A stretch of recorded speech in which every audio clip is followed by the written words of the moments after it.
How's it going, guys and gals? Welcome back to Multiversus. This is Season 1. Holy Looney Detective Rift, Batman. So this is going to be a crazy rift again.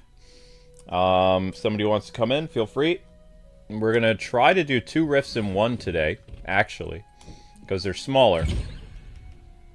Detective Rift and Techno Terror, that is the plan. Hopefully we don't run into another brick wall like we did with Joker and Jason, but that is my plan. My plan is Detective and Techno. So the green rifts. And Agent Smith another day. That way, that'll just leave Surf's up and the Megalodog, and we can get to Agent Smith.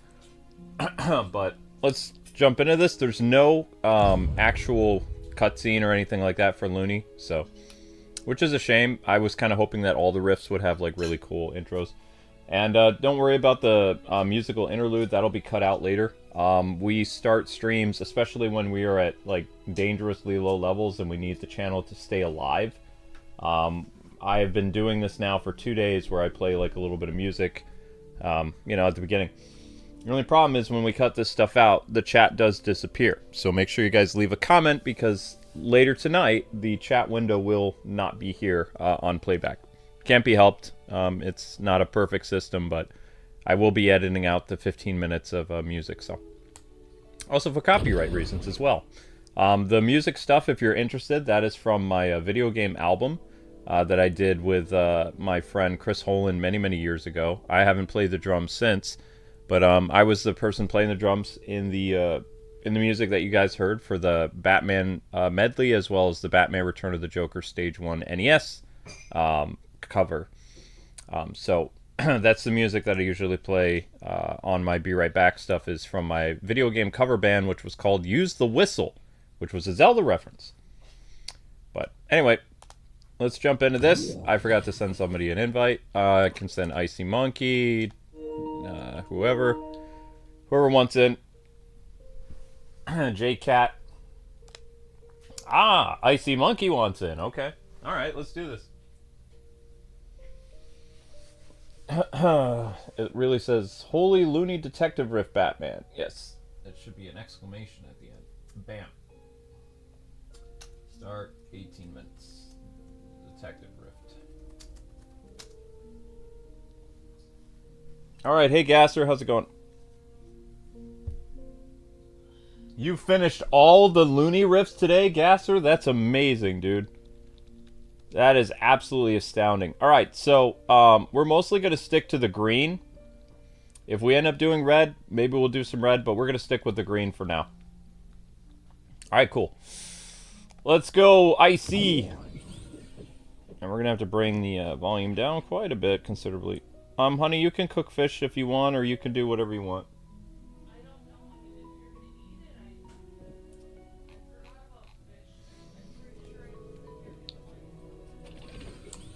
And good job, guys. You're almost at, what is that, 200 like, or, sorry, I saw a thing. You're almost at 80 likes already. Great job, everybody. Thank you. So, win the match as a human character. Win the match as an Adventure Time character. I'm not very good with Adventure Time, but I did watch that, that dude last night kick a lot of butt. So. Auto gem fill. Alright, so I got 99999. Alright, Dinkley, if you really want to prove you're the best detective, then let's see who can track down Stripe first. I'm on it, Batman. Gah! Okay, let's do this. You got Matrix bugs, monkey? Wow. Let's get this. I don't even have... Wait, do I have Matrix bugs unlocked? I don't think I have Matrix bug on... I can't speak anymore. I don't think I have Matrix bugs. Yeah, watch what you swing that forget it. You know what? I give up speaking. I'm not speaking anymore. Whoop. So, I found out that me and my wife are 2 different people, and we also enjoy 2 different types of temperatures. My wife was very happy with the temperature being around like 75. I was miserable with it being under 69. So, I feel bad for Amber. But my saying goes, and this is scientific fact, that when you are cold, you can always dress warmer. When you are hot, you can't do much to cool yourself down. You can remove only a certain amount of clothing until you don't have clothing anymore. And you can remove a certain amount of blankets, but you will never be able to cool yourself down completely. Whereas when you are cold, you can use blankets, you can use jackets, and all that other stuff. And boom. An icy monkey gets some toast. Okay. Grab him, quick. Gah! He got away. Quick, follow him. Okay. Thank you. I guess I'm gonna be Batman in a tank. Batman in a tank. So are the hourly views doing better now, Luke, or no? They're getting there. Playing that 10 minutes of music kept us stable. Because we couldn't. There was no way we'd be able to start at 11 something. Or at 7:45, so we started like around 8:09 is when the stream actually began. But the stream started at 7:47. Okay, well hopefully it's doing better hourly than the last stream. Ooh, you can get Matrix Batman for 500 Gleamium? Cool. Matrix Batman looks cool. Alright, so they've added Matrix characters now for all... Oh, not all of them. I take that back. There's some Matrix characters they've added. There's Matrix Joker now. 500 Gleamium. Who else? Well, I already have Matrix Superman. They have Matrix Velma. Yep. Well... Matrix Wonder Woman. It's a weird Wonder Woman. 800 Gleamium. Okay, anyway, I'm just messing around. Okay, off to Looney, doing tank stuff. Doing great, Monkey. Alright, I'm playing as Batman because I want to be Batman in a tank because it's funny.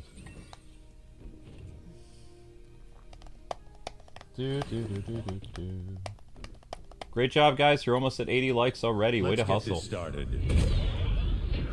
Ow, my neck. It's probably because it's cold. Maybe. But my neck hurt yesterday too when it was hot, so...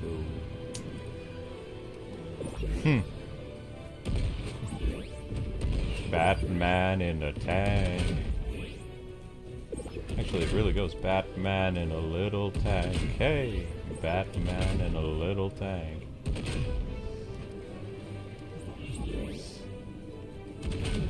So cute. I would be amazed if people know what that's from. I know what it's from. I know you know what it's from. That's why I did it. Pew! It's a great movie. It's a fun movie. I think everyone knows what that's from. Too much time has passed. The only thing people remember constantly is Princess Bride quotes, because Princess Bride is still in people's consciousness. A lot of 90s movies are not really in people's consciousness. Unless you were from that era. Then you would. Batman looks so funny in the little tank. Ah, that's funny. Huh, they're not giving me a lot of bullets to work with. I only have one bullet. Real bullets! Yep. See, not many people know that. So I ended up watching a Bruce Lee documentary. Oh wow! See, now you're watching documentary. I was hot and I was uncomfortable and it just I was waiting. I don't know if it made me feel better, but it was fascinating. Oh dear. Okay, what are the fun facts about Bruce Lee? No, it's sad facts. It's not fun facts. Picking up strange readings on both these paths, but which one to take?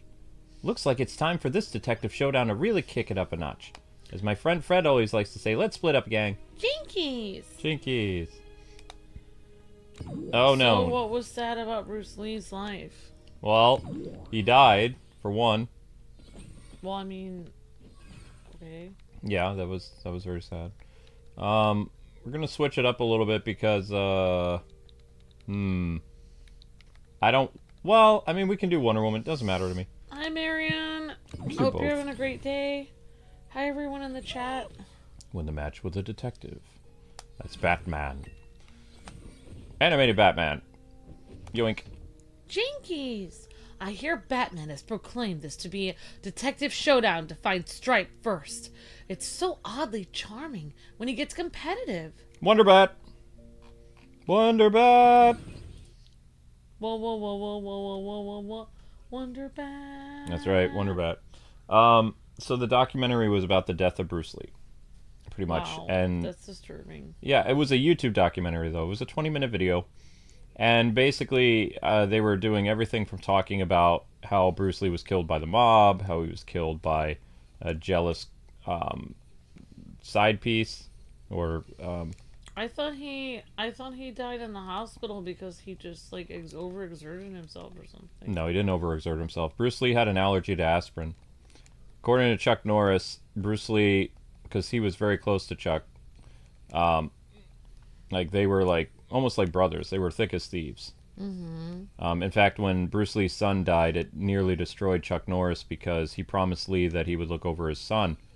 And you know, Brandon had his whole life ahead of him. And then in the Crow movie, I didn't know how bad the shot was. What exactly happened, because it was like, how in the world did he, when he was so close to a hospital, how did he die? Basically, the round that was inside of the chamber, it turned into shrapnel. So when he got shot in the abdomen, he didn't have much organs left in that area of his body when the bullet exploded, because it wasn't a real bullet. It was a blank that somehow became like almost like a grenade when it was dislodged from the chamber. Is that even possible? It is possible because it just happened. It was a freak accident. But that's why Brandon didn't survive, is because, like, you know, not even today, if you have like a grenade go off in you, or even a small grenade, your intestines and your stomach are very small organs. So those things are just gone. There's really not much you can do. Even if they would have gotten him to the hospital in time, it was probably a fatal thing. But that broke Chuck. But everybody says that he took a vow of secrecy not to tell people how Bruce Lee really died, but that's not true, because the coroner years ago, which people won't accept because Bruce Lee was such like a fascinating figure. They're like, there's no way Bruce died because of, you know, just a simple accident. And Bruce Lee had an allergy to aspirin. And because of all the punches he took to his head, which is a scientific fact, all the punches and stuff he took, along with like his allergy to aspirin, and also, you know how like that lady died with the lady who drank too much water every day for that contest. Well, Bruce Lee also would drink a lot of water. He would have like 12 gallons of water a day, which is incredibly unhealthy. So he had brain swelling happen in his head. And then when he took the aspirin by accident, when his girlfriend gave him the aspirin, not his wife, he was, you know, not with his girl, he wasn't with his wifey. His girlfriend gave him an aspirin when they were in Hong Kong, and the aspirin combined with the head injury, combined with too much water, his brain basically swelled and, you know, suffocated himself in his head. Like, he complained of a massive migraine, and that was it. He went down to sleep, and he never woke up. But everybody's like, oh no, that can't be how the great Bruce Lee passed away. There has to be more to it than that. And it's like, there really isn't. Case in point, don't cheat on your wife. Yeah, case in point, don't cheat on your wife, or you'll get like it always ends up karma happens to you. Yeah. Like every time people do that. Yep.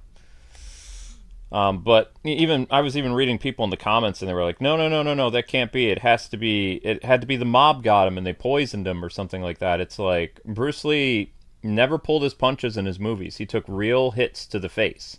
So he had a lot of problems with his head. It wasn't like martial arts movies today where they make it as real as possible without it being too real. In fact, Jackie Chan was one of the last martial arts superstars in China to really do, especially in the 80s and 90s until like the 2000s, where it would be real punches to the head and to the stomach and things like that, and it look as real as possible. Because he said the audience would know. So basically, Jackie Chan was Bruce Lee's like legacy in terms of the same amount of filmmaking that they did. They both incorporated comedy in their stuff. They both like had extravagant action sequences, and they did some other stuff. But Jackie got to a point when he was really old that he's like, I can't take hits to the head anymore because, I don't want to have like any complications when I'm an old man. So in the 2000s, he stopped doing a lot of like really bad headshot, like kicks and punches to the face. Did more body blows and other things, and started to use stunt doubles a little bit for some more extreme stuff. But for flips and certain like action sequences, Jackie always made sure he was the one doing the stuff. Isn't Bruce Lee the reason why they teach martial arts in the United States? Because before then, people who taught martial arts in China, they weren't actually allowed to teach anyone who was an outsider. No, That's what I thought. Certain type of martial arts from China is not allowed to be taught by Westerners, or was, and Bruce Lee stopped that.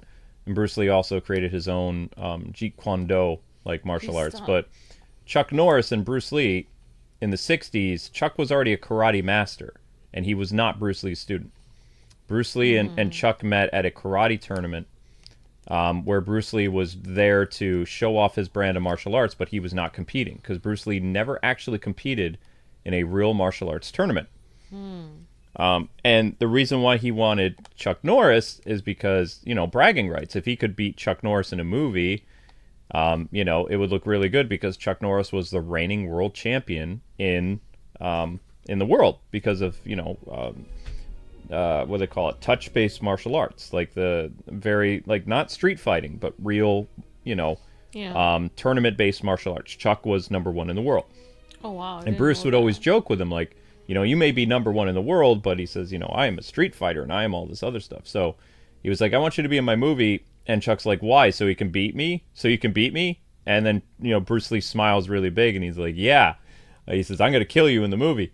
But unbeknown to Bruce, like they developed like this huge friendship. They became like brothers. And also that fight in Enter the Dragon with Bruce and Chuck like propelled Chuck Norris's own movie career.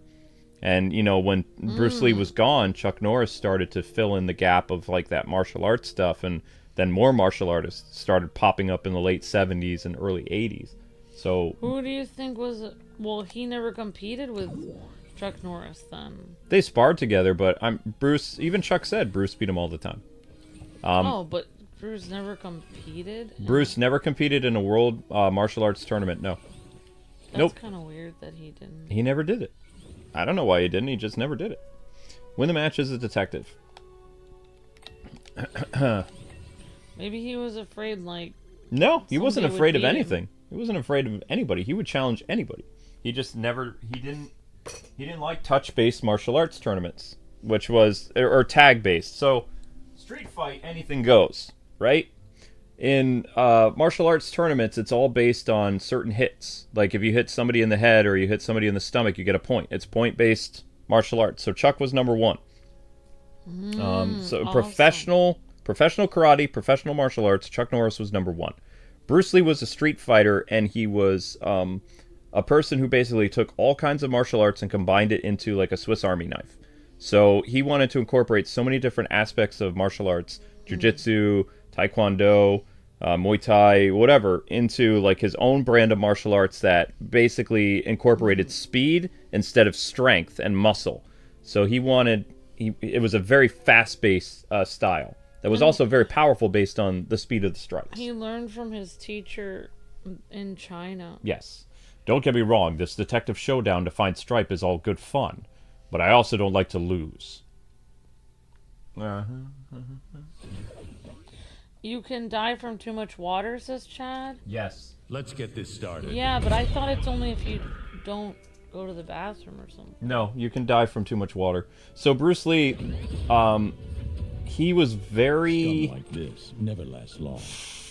He was worried about the curse of the Lee family, which the curse of the Lee family goes back several generations, where they were attacked by a demon. At least they believe that. So, the reason why Bruce Lee drank a lot of water is because he believed that the water would flush out all the toxins in his body. Also, Bruce Lee was his stage name. That wasn't his real name.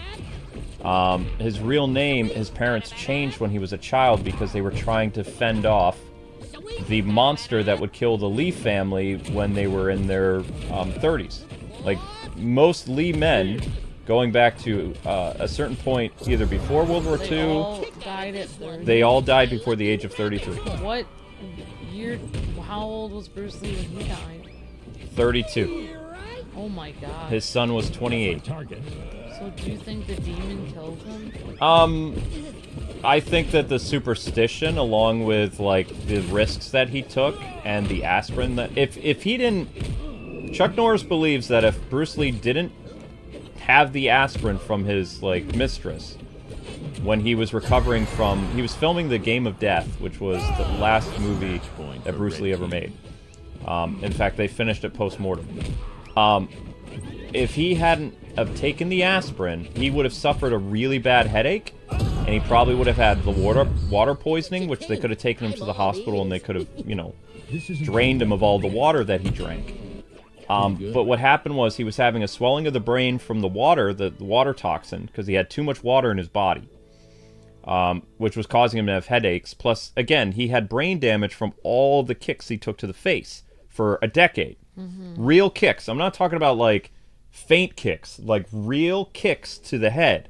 Your brain sits in your head like jello. So when you have enough force of an impact from your fist or your foot, your brain jostles around in your head. So his brain was bruised from all the punches he took in his films, both that you saw, like, in the theaters, as well as the takes that didn't make it into the movies because they were too violent. Plus the street fighting that he did. So, if he hadn't had the aspirin, he probably would have still lived for many, many years, but the brain injury definitely would have probably given him, dementia eventually, or Alzheimer's. Something. He would have something wrong with his brain, but he would have lived past 30-something. So anyway, Lee's father, along with, I think, his great-grandfather, were the only men in his family to live past the age of 30. So they did live past 30. His father lived to be in his, like, 50s or 60s. He died of grief when his son died. And his father's father lived to be, like, 60. Well, then they had already passed the curse. Then they had already broken it. No, I'm getting to that. So, the father had several brothers. Like, Bruce Lee's father had several brothers. He was the only survivor of 4 brothers. All died before the age of 30.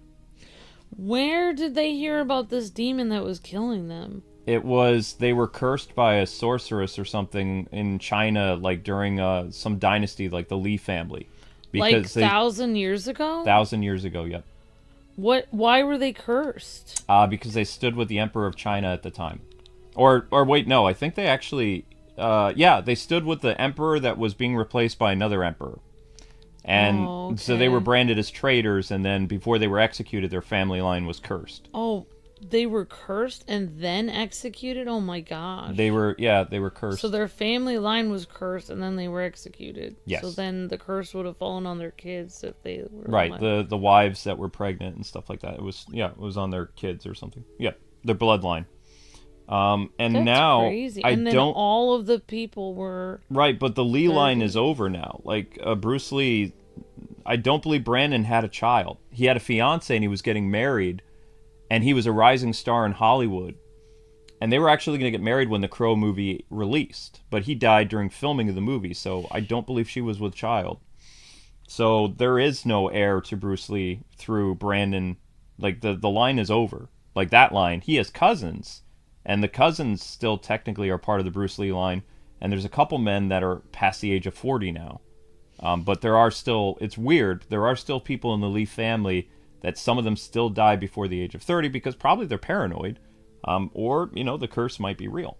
So that was another part of the what do you call it? The documentaries. They talked about the curse.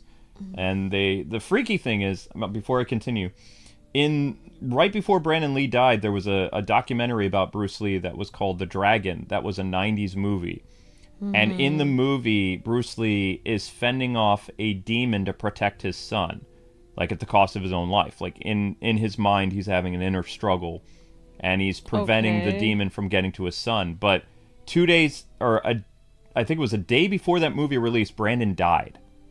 So right before that movie released, like showing like the Leaf family like with the demon monster. Oh, so oh my gosh. The day before it released in theaters. Oh my gosh. It's like as if the demon saw the movie and was angry and was like, I'm going to kill your son right now. Yeah. How dare you say you're going to defeat me? Right. Wow, that's so freaky. Yep. I'm freaked out. Yep. It was all over the news back then in the 90s too. They were like, the Dragon, the Bruce Lee story came out, and then people watched the movie and they saw how Bruce, like, you know, saved his family line and all this other stuff, but then, you know. So in the movie, they were making as though they were defeating the demon that's killing the people in their family. Mm-hmm. So they were making a movie about it, and then the demon, you know, supposedly, allegedly, possibly got angry watching the footage of that and killed his son because how dare they make a movie about something like that. It's freaky. So the documentary had like all this stuff. Like it went over the water toxicosis, it went over the aspirin, it went over the mafia stuff. So it went over the Lee's superstitions. Why would drinking more water like help you not get killed by a demon? I just don't understand. Because his mother believed that if you drank a lot of water, your body has a lot of toxins in it. So if you're constantly getting rid of toxins from your body... Yeah. Oh, yeah. I've heard this. Right. Like, demons are like roaches or toxins or dirt. They're like the same. They're like spiritual, like, bugs or dirt. Like grime. Like, they're like dirty. Right. But Bruce's end is a combination from too much water consumption, his allergy to aspirin, and... Like they say, cleanliness is next to godliness. Right. Like, dirt and bugs, like, or demons and bugs are attracted to things that are messy. So that's... I believe what Chuck Norris believes, that it was water toxicosis along with his allergy to aspirin. And what happened was, based on all the water that was in his body, on top of taking the aspirin, it caused his brain to swell and he died. Like, it was instant. He went to sleep, he didn't wake up. I mean, if you were gonna logically explain this curse, and I'm not ruling out that thing was real, because that is really freaky. Mm-hmm. But if you would logically claim it from a scientific point, you could conceivably end up dying by 30 because everyone in your family is dying by 30, and so you believe you're going to die, so you stress yourself out so much that your health becomes so bad that you end up dying before 30. That's possible, but why are they always dying right at 30 or a something? year before his 33rd birthday, like, Bruce Lee started to get very, very paranoid. So he died at 32. He also, apparently, according to people who worked on the Game of Death, Bruce Lee took a lot of risks on the set of his last movie. So he was doing even more dangerous, like, stunts. And he also, like, a year before that, he hurt his back. He pulled a disc in his back. And the doctor said he would never walk again. And Chuck Norris was with him, along with his wife and his daughter. And the doctor said, you're never going to walk again. And Bruce Lee defined the odds, and it was like 3 months later, he was not only walking again, but he was training and putting his body through immense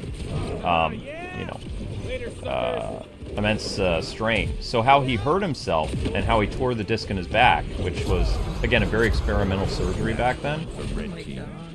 He used to lift weights. He would put the barbell on his back, and he would do push-ups with it.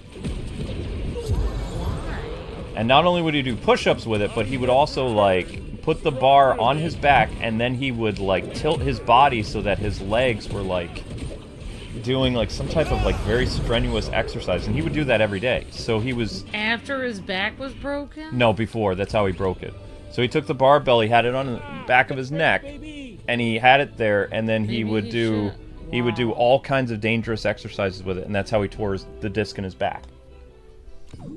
What? Which it would paralyze most people, like, because I mean that's a lot of weight. It's not just like, you know how when you lift stuff, you're lifting with your legs appropriately and stuff like that. He was using his back muscles and other things to hold on to it while he was doing push-ups, along with lunges and all kinds of stuff. Like he was using whatever equipment he had, but it wasn't wise to do that because it almost killed him. And then when the doctor said, take it easy, he's like, no, he went back to training as normal, and he got in shape relatively quick to film his last movie, or something like that. But you have to remember that that type of strain that happened to his body had to be immense. So, yeah. I can't even imagine. I don't think you're supposed to use a barbell like that. No, you're not supposed to use a barbell like that. In fact, certain barbell exercises are outlawed in gyms and other things because of how people have gotten hurt and killed. It's not recommended to do that kind of stuff. What? Well, do we know about Bruce Lee? His son then says. I've always wanted to team up with Says Zach. Brandon was a rising star in the 90s, and he was a expert martial artist like his father. He had charisma. He made several B movies from the 80s and early 90s, and then his breakaway film was called The Crow, which coincidentally was about a man who died and came back to life and became a superhero, which, you know, Brandon saw his dad as his superhero. And during the filming of the movie, there was a cartridge that became shrapnel, and it destroyed his abdomen. And basically, Brandon had a very painful end, which is also part of the Lee family curse, as most men don't die peacefully. Bruce was the only one who really got to die in his sleep. Some of the other family members were not lucky. It was very painful ways for them to go. So that's why also Brandon's sister heavily believes in the Lee family curse. Oh, wow. And coincidentally, I believe, what's her name? Like, his sister has never been able to have a boy. Like, she only has daughters. I don't believe the sister, when she got married or when she had a guy, that she ever had a baby boy. I think she's only had 2 daughters. So. I mean... So we'll never know if the curse is real or not for the Lee family, because the immediate Lee family, Bruce and Brandon Lee, don't have a male heir. I believe. Brandon almost did. He was going to get married when the Crow movie came out. So they were planning on getting married right, like 2 months after the Crow movie was going to come out, is when they were going to get married in Hong Kong. Well, thank you for the fun facts about Bruce Lee, Looney. Mm-hmm. Well, I mean, that's what I watched. I watched a bunch of anime, and I saw that documentary, and I was fascinated by the documentary. I wonder if they have a documentary about why Bruce Lee decided to come to America and share martial arts with everybody. Like, what led him to do that and push himself beyond the limit every day? I don't know. Like, it seems like extraordinary. I would recommend the 90s Enter the Dragon documentary, which was a 90s movie. It's really good. It goes over a lot of stuff, but also it dives into the superstition, because the person who made the movie was a huge fan of Bruce Lee. Yeah. Like he was also Asian. The guy who starred in it. Oh, okay. That documentary. It's more like I wouldn't say it's a documentary, that 90s movie. It's a film. It's a biopic. Okay. It's a biopic, but it really dives into Bruce Lee's paranoia. So, like, the fact that literally they put the demon in the movie, or what they deemed what the demon looked like, which was weird, because when Bruce is fighting the monster in the movie, oh my gosh, it doesn't. This is a weird thing, okay? So this is sometimes where I got very confused as a kid, like what was Japanese, what was Chinese, and what was Korean. If you look at the demon that fights Bruce in the movie, it looks like they're wearing samurai armor. Yeah. Right? But if it was really a Chinese, this is why people need to do their research.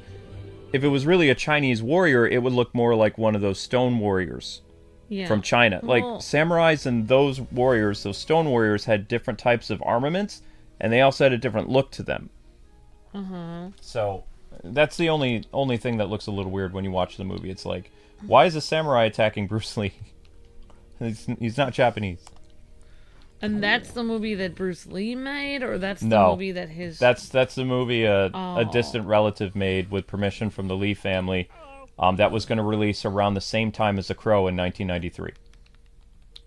And Brandon even gave it his blessing. Like, he was like, yeah, he says, go ahead and make this movie. He says, I think that my dad would have loved this movie. Oh, wow. Mm-hmm. Yep. Win the match with, let's play Shaggy. Yeah, I'm gonna need 7 pairs of socks. This is freezing in here.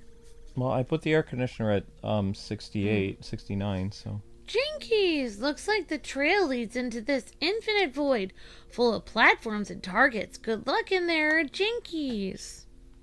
So what was Zelda doing?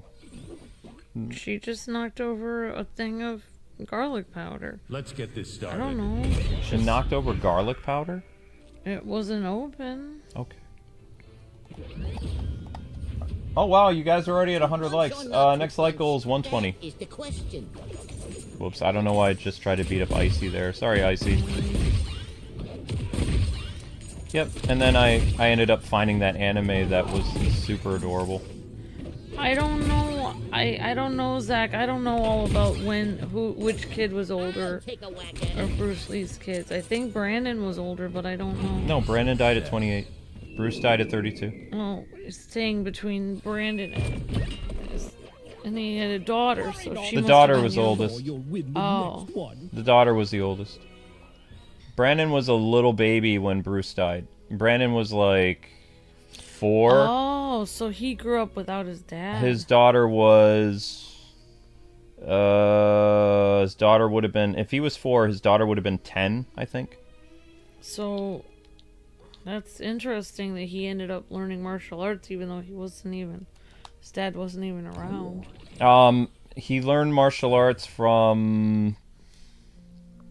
a little bit from his dad, but also he trained... Brandon has a very interesting background. He went to even though he looked, because his mom was American and his dad was Chinese. He didn't look like Asian American. Like Brandon, some of his features looked Asian, but he looked like a regular 90s action person. He didn't look fully Asian or fully Caucasian. It was he was a mix. Yeah. But I mean, everybody loved him in Hong Kong. Everybody loved him in America. He was on his way to becoming probably one of the biggest superstars of the 90s. And, he probably would end up doing movies with Jackie Chan and all kinds of stuff. He was on his way. And then that freak accident happened and it was over. Yeah, that's weird. Yeah. But they almost didn't let the Crow movie finish. His fiance and his mom and someone else begged them to finish the movie so that their son, his stuff wouldn't go to waste. But there was another part of the family that actually sued the movie studio because they wanted an investigation of how the death happened, as well as they wanted to cancel the movie because they didn't want to see their relative's death on screen. So. What do you mean his death was on He screen? died while shooting an important scene in the movie. So they kept that in? I don't think so. I think they took it out and they had a stand-in for that scene. Brandon was in 85% of the movie, so they had to have somebody else come in, a different person to finish the rest of the film, like a stunt double or something, and they had to not show his face or have him stand from the back or something. I've never actually seen the Crow movie because knowing that the guy died filming it, it just creeped me out, so I never watched it. I know some people are like, oh, you should probably do it because you can honor that person's memory, but I don't like watching things where people have died filming. It's freaky to me. Careful, Doc. They tell me we're in some kind of trans-dimensional randomizer node, whatever that is. Well, that's cool that you watch something interesting. That's just my personal preference, though. I get creeped out. Just like I hold my breath when we go past a graveyard. I don't like watching movies where actors literally died filming them. It creeps me out. I know why you hold your Let's breath. get this started. I already know what people believe about graveyards. Possession. Oh. Yeah, I guess so. My stars! I've always wanted to team up with Batman. Like Bruce Lee, Honestly- I believe in the supernatural, too. It's just I believe in a different supernatural. Point for blue team. Time to use a little strategy. But, Yeah, I wonder what you're if there's saying. some universe somewhere I know what you're saying. where Bruce Lee didn't take the aspirin and he lived to be in his like 60s or 70s, and he got to make movies with Chuck Norris again, and he made a movie with his understudy Jackie Chan. Jackie was so inspired by Bruce because something happened to Jackie when he was a teenager. I probably told you this story before, but while filming Enter the Dragon, Jackie Chan was just a lowly stunt guy. He was like 16 or 17 years old. And he got to see a completely different side of Bruce Lee than anybody else, which was the human side of Bruce. Bruce was a very caring, compassionate person, and that's why everybody's like, why is Jackie Chan so nice? Why is Jackie Chan so kind to the people in his stunt team and the people he films with and other actors? And he's just like this kind of like really fun uncle guy, because he learned that from Bruce. So while filming the movie, Jackie had an unfortunate run-in with Bruce Lee while filming, and while filming, Bruce is completely in the zone, right? Yeah. So unfortunately, like Jackie said, because they didn't phone it in with martial arts back then in the 60s and 70s. Jackie took a nasty hit to the face from Bruce Lee's kick. The kick was so hard that Jackie said that he passed out. Oh, wow. Right. So when he came to, Bruce Lee was over him, and he was like, oh my gosh, are you okay? I'm so sorry. I thought you were going to dodge that, or I didn't think I hit you that hard. He hit Jackie so hard that Jackie flipped over. Like he's standing upright. The kick was to the side of his temple, and Jackie did a flip backwards, which you can see in one of the cuts of the film. He gets kicked, and it's such a massive impact that he flips. So then as he's coming to, and he completely was blackness, Bruce Lee is over him, and he's like saying like, because somebody come here, and but before he's standing there, he hit Jackie. He doesn't move over because the scene is still going. Whoa! And the director says, cut! Bruce Lee runs over to Jackie, and he goes on the ground. He cradles his head in his lap, and he's like, oh my gosh, are you okay? He says, I'm so sorry. And Jackie was like, what is this? Because he had worked with other people, and they're complete professional, but as soon as the camera stopped rolling and the scene was over, Bruce rushed over to Jackie, and he made sure he was okay. And that made such an impact on Jackie Chan, because he got to see that Bruce Lee was more than just this kung fu superstar. He was an actual caring, compassionate person. And so that life lesson Jackie carried with him his entire career, and that's why he acts a certain way on the set, and he never lets his fame get to him, because his mind goes back to that moment when he was like 16, and that happened, and he met Bruce Lee, he met his hero, and he had that interaction and stuff like that, and it made him a very humble person. So he's still really living Bruce Lee's lessons, even though Bruce has been gone for 40, 50 years.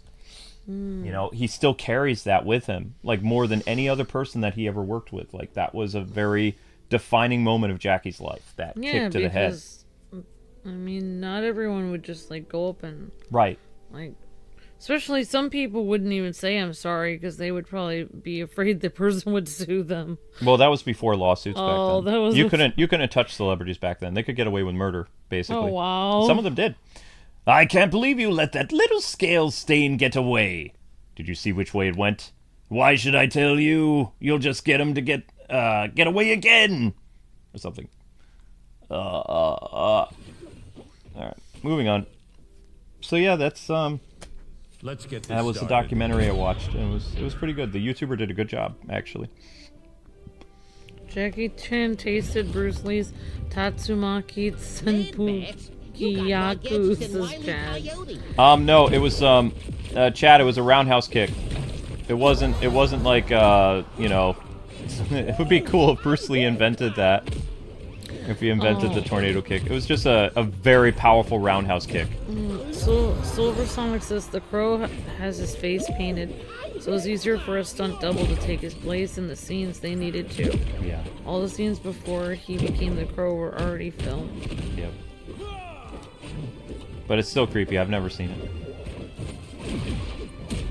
Like, if I didn't know that because I thought he died, like, because nobody was saying, when I was a kid, nobody was saying how he died. They said he died while filming the movie. They didn't say it happened during filming the movie. So usually the term filming the movie means, you know, he was doing the movie and during that time frame he died. You know?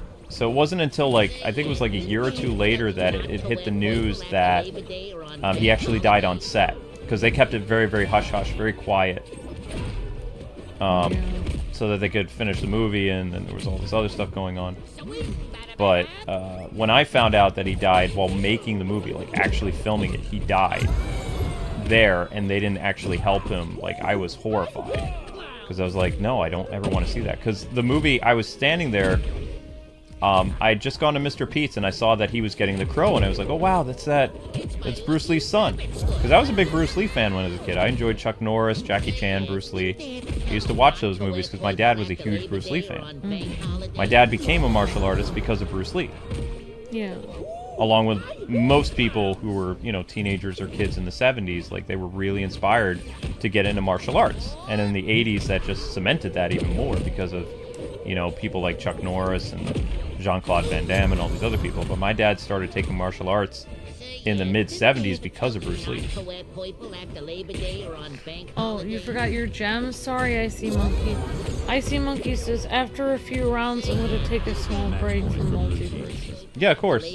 We can get somebody else in. You did great, Icy Monkey. I mean, honestly, that thing about... I don't think I'm allowed to say my... I love documentaries, says Wolflink. Awesome Wolflink. Match point for red team. I'm so sorry about... I'm sorry, Marion. I'll definitely be praying for you. I'm so sorry. Hi, Jarrell. Hi, Miss Deanna. Hi, Marissa. Hi, Chad. Hi, Zach D. Oh, shit. Hello, RB Gang Basketball. Oh, you couldn't come by because you were you had to be off the internet for a while. RB Gang Basketball. I understand. All right, Icy, if you need to go, I can get somebody else in. It's up to you. Gasser, you want to have a go? Do you need to go, Icy, or you want to keep going? You let me know. Well, this is very interesting, Luke. We're all fascinated by this. You'll do 2 more? Okay. That works for me. Plays a human Adventure Time character? Adventure time. Come on along and grab your friend. Edit gems. People still say that in my country that Bruce Lee died while filming. Yep. Well, I mean, he was working on the movie, and he went back to his side chick's room, and she was worried about him having a headache, so she, you know, Let's get this started. just very common then, giving somebody aspirin, because before Bruce, not many people had the type of reaction to aspirin. He was one of the first famous people to die from aspirin. Did he know he had an aspirin allergy? No, but he always took ibuprofen or something else. But So they his didn't. wife always gave him a different thing. His wife knew everything about him. His girlfriend didn't.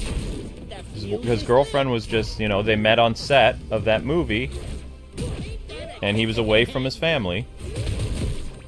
You know, that type of stuff happens sometimes with actors. You know, they're away too long. And movies back then took longer to film. It's not like today where movies only take about like 3 months to film. Filming took like 6 or 7 months.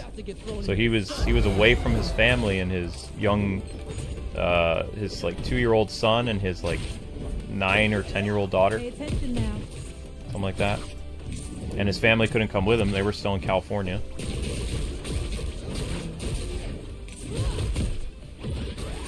So, you know, sometimes that stuff happens when you're away from your wife and kids.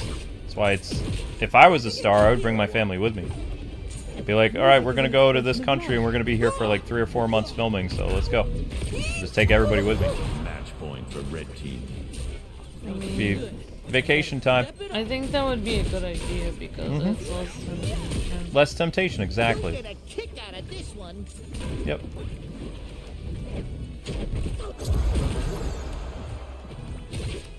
I'm with you all the time. Man. I know.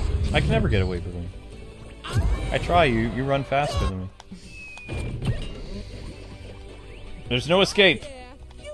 Well, now we all know disturbing facts about Bruce Lee. Yeah, sorry about that. Why couldn't you watch a documentary about his life and films? Why his yeetedness? I don't know, because they said, which is weird. The only thing I don't like about the documentary on YouTube is they said the real truth behind what happened to Bruce Lee revealed by Chuck Norris. But Chuck Norris revealed that years ago. Yeah. So I was like, what new details? Because Chuck's getting up there in years. He's like 85 now. Yeah, so I was like, oh, he must. Any new details. No, it's the same thing he's been saying for 30 years. That, you know, the aspirin and the water. Because, you know, there were a couple big medical breakthroughs that happened that people discovered. One, it is possible to die from too much water. Two, aspirin can kill you if, you know, you have problems with it. Like, yeah, but you'd have to drink a lot of water, like gallons of yeah, it. he had like 12 to 11 gallons a day. That seems insane. Right, because he believed he needed to detoxify himself. So he was always constantly like hydrated, and that's also part of the reason why he was as crazy as he was too, is because the guy literally was like so hydrated. Like, well, I thought he was gonna say he wanted water for some kind of spiritual thing, but no.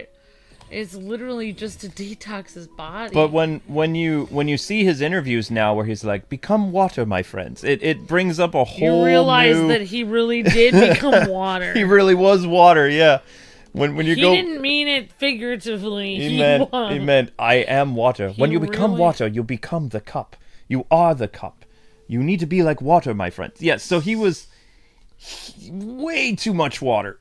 I heard about the detective showdown. Love it. Personally, I think you should both get trapped in here as I destroy the dimensional pathways with these lovely drones.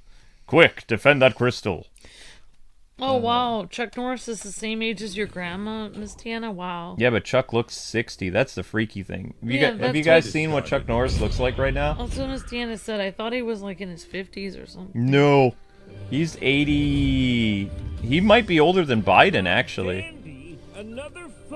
Chuck is in amazing shape. I've never seen an 80-year-old guy look like Chuck Norris, because Harrison Ford is in his 80s, and Harrison Ford looks old, like real old. I mean, people when they are old generally look old. Yeah, I know. It's just normal. But both Chuck Norris and Arnold Schwarzenegger are like in their early 80s, late 70s. Chuck Norris especially is 80-something, but I think Arnold is like 70-something. He might even be 80, and he looks amazing too. What makes these two men different than other people is they always they always work out. They've been working out since they were in their 20s. They never miss their workout days. Chuck Norris does like I think it's 20 minutes of exercise every day, plus he runs, he eats right, you know. It's just something that he always did. He really started, he had, I think he had a heart attack at 50, and then he got even more in shape afterwards. Yeah. Because, like, when he was an action star, he said that he didn't take things, like, in the 80s, he actually, if you go back and look at him in the 80s, some of his roles, like, he was starting to let the fame get to him, and he was kind of like, I don't need to take care of myself as much. And, you know, then he had, like, some type of medical thing happen, and he completely changed his life around. It's from the book Against All Odds, the Chuck Norris story. That's one of the books we have in this house somewhere. So. All right, we lost Monkey, so Gasser, you want in? It's one of the books in the Kwings library. Yeah, we have that book. It's down here somewhere. Or it's upstairs in the office, I don't remember. Thank you for the fun facts, Luke. I hope your stream goes well. Bye for now, says Icy Monkey. Thank you, Monkey. Thank you, Icy Monkey. Appreciate that. Whoops. He has great Silver Sonic says. Oh, I don't know. Alright, Marissa's here. Win the match, 10 seconds, plays a DC character. We'll play as Batman. Oh, we can't play as Batman. Alright, great job, Icy Monkey. Thank you for the help. Really appreciate that. Let's go, Marissa! And I'm a little worn out today from cleaning. So if I end up having problems, I will have problems. Mm-hmm. And I'm not trying to have problems, but it may end up happening.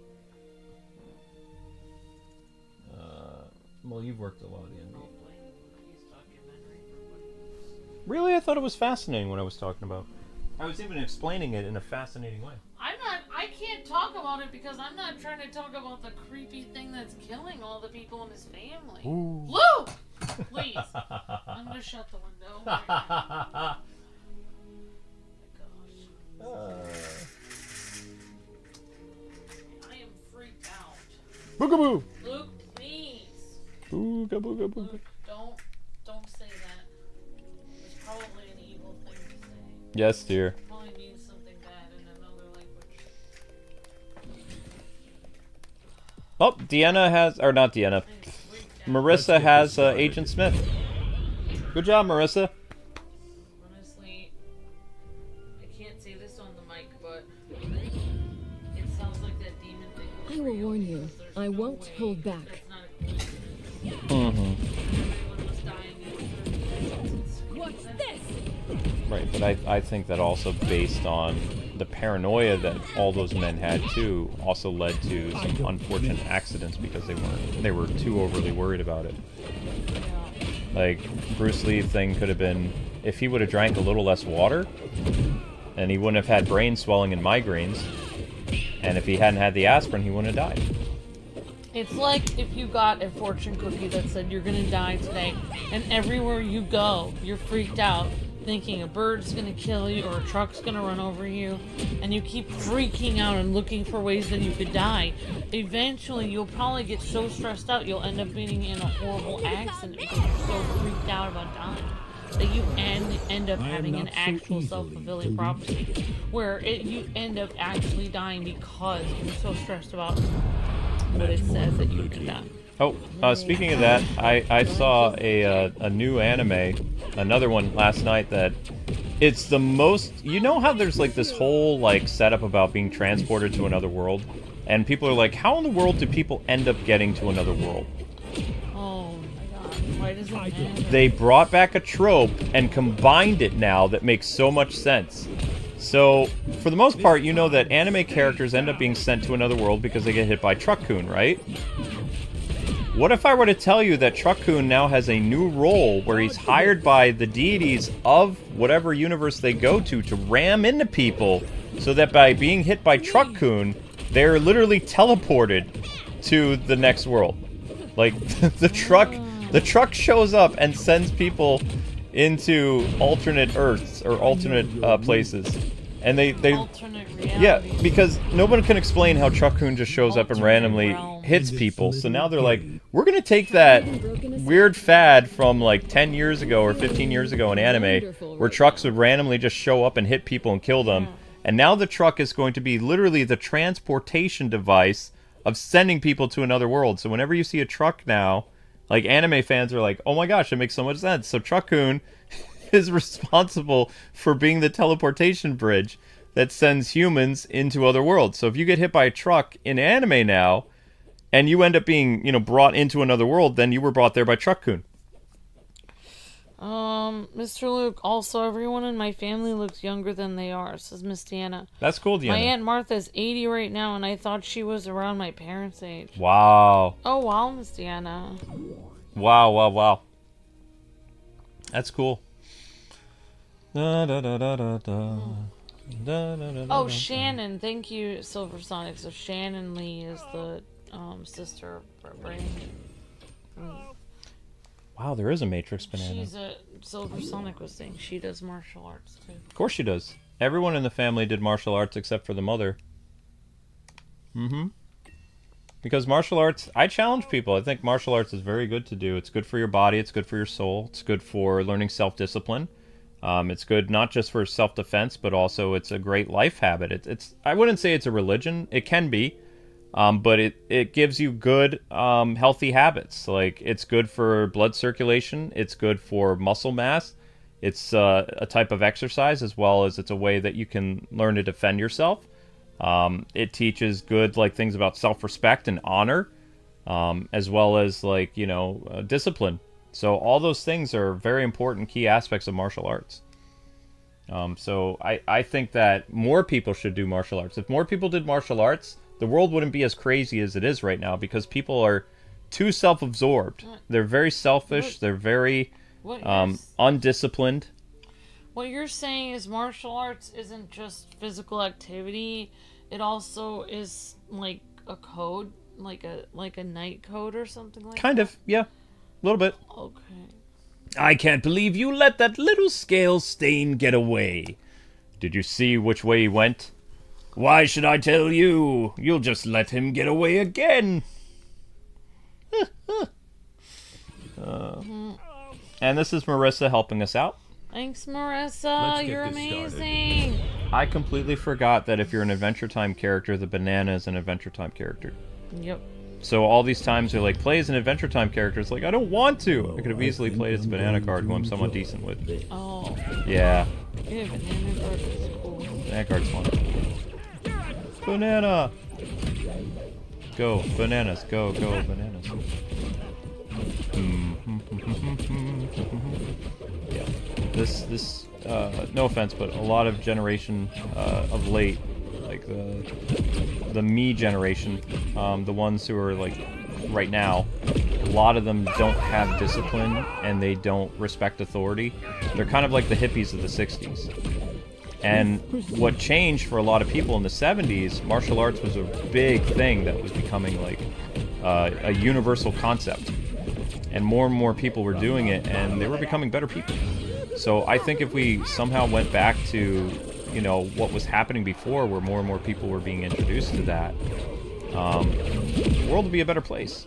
It's like that kung fu movie, Shaolin Soccer, where like everyone in China, after they won the soccer world tournament or whatever, they became big like Shaolin people, and everyone was able to incorporate that into their lifestyle, which was funny. I mean, a lot of people in China, like grandmothers, children, adults, a lot of people practice martial arts like as a daily thing. It's just part of their culture. Yep, they do Tai Chi. It's like, which a lot of people in America, they thought Tai Chi was actually not a martial arts. It is. It looks like it's exercise, but it is a type of martial arts that was used by commoners to defend themselves. Because if you speed up the movements of Tai Chi, it's an actual kata. It's like an actual martial arts. It's like when I practice my piano song slowly, 1/4 the speed, when my teacher has me practice it at 1/4 the speed, and then slowly I'm able to like get faster. So it's like that. It's like Tai Chi is like you're practicing the moves, but like very, very slowly. But if you do them long enough, they'll just become like muscle memory, and you could probably defend yourself without even thinking about it. Well, I mean, you still have to train with them at like normal speeds, but like eventually. But yeah, it is. But it keeps you moving, that Tai Chi stuff. Yeah. Like, if there was a park where people were doing Tai Chi, I would probably be down with that. But I don't think I could do it by myself in the middle of the park with everyone staring at me. I am inevitable. I always think people are staring at me though, like, so I'm always nervous. Like, it's like I can't even. Well, I was running around on the like any kind of thing where I'm outside and it's like everyone, like if I'm, I don't know. You're fine. Like I always want to. I got my basketball to like to practice and just hang out because there's a basketball court near here. And if I go there, it's like then there's kids like at the park, and I feel like they're gonna stare at me and be like, "You missed." So I wait till nobody's there. I was actually doing really well with the banana character, and then I somehow messed it up. Yeah.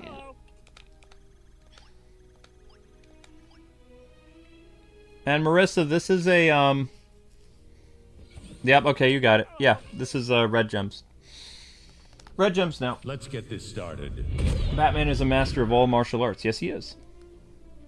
Yes, he is. But the problem that we have with our society right now is people lack discipline. They don't respect authority. They believe they are an authority. Like right now, there's a big instance that's going on. There was a college that happened where there was a person who was speaking, and a group of students didn't agree with what the person was saying, so they went into the sound booth and took it over and shut off the speaker's microphone. And then when they got arrested for doing something bad, they called the police and the school Yahtzees and fascists when they themselves were the Yahtzees and fascists for censoring. Shutting somebody else's speech down. Shutting someone else's speech down, exactly. So they were actually committing a heinous crime themselves, but they were so self-absorbed in their own philosophy and their own me, I, that they couldn't even see that they had become the villains themselves. Yeah, like, if the person already was approved by the school to do the speech, whether you agree with them or not, like, the most you can do to protest is just walk out of the speech. Right. Protesting a speech is walking out. It's not preventing the speaker from speaking. That's breaking all... And I love what the college said. It was a very liberal college, but the professor got up and he said, no one is ever allowed to shut off someone's ability to speak. Because he says that's the right we have in this country. And he says, if we cannot have these conversations in school, in a college, where can we have these conversations? If we can't do this here, we can't do it anywhere.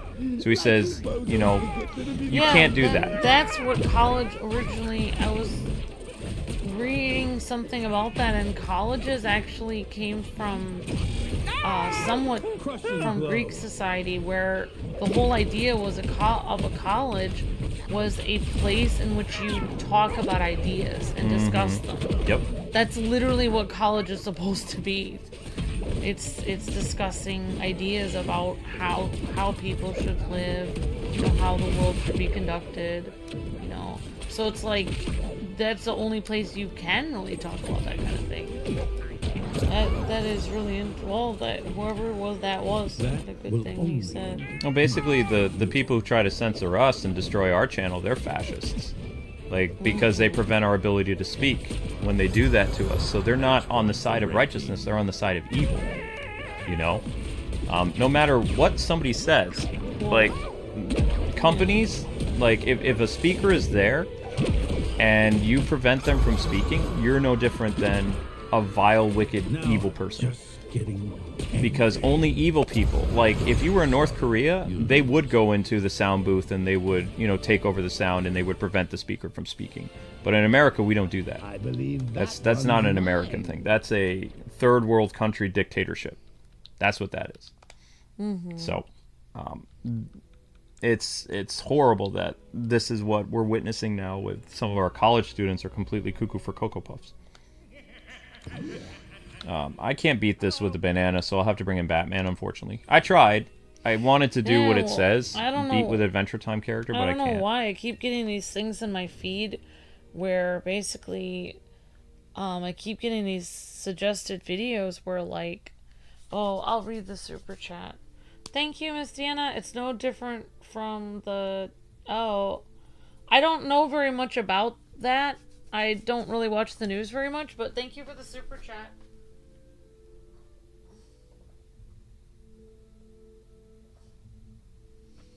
Yeah, I can't talk. I know that's like a political thing, so I can't say that out loud because I'll get the video like flagged. But thank you for the super chat, Miss Deanna. So anyway, I found another anime that I think you'll like. This another premise of like where you get transported to another world. So this one actually involves kids. And it's a very unique concept.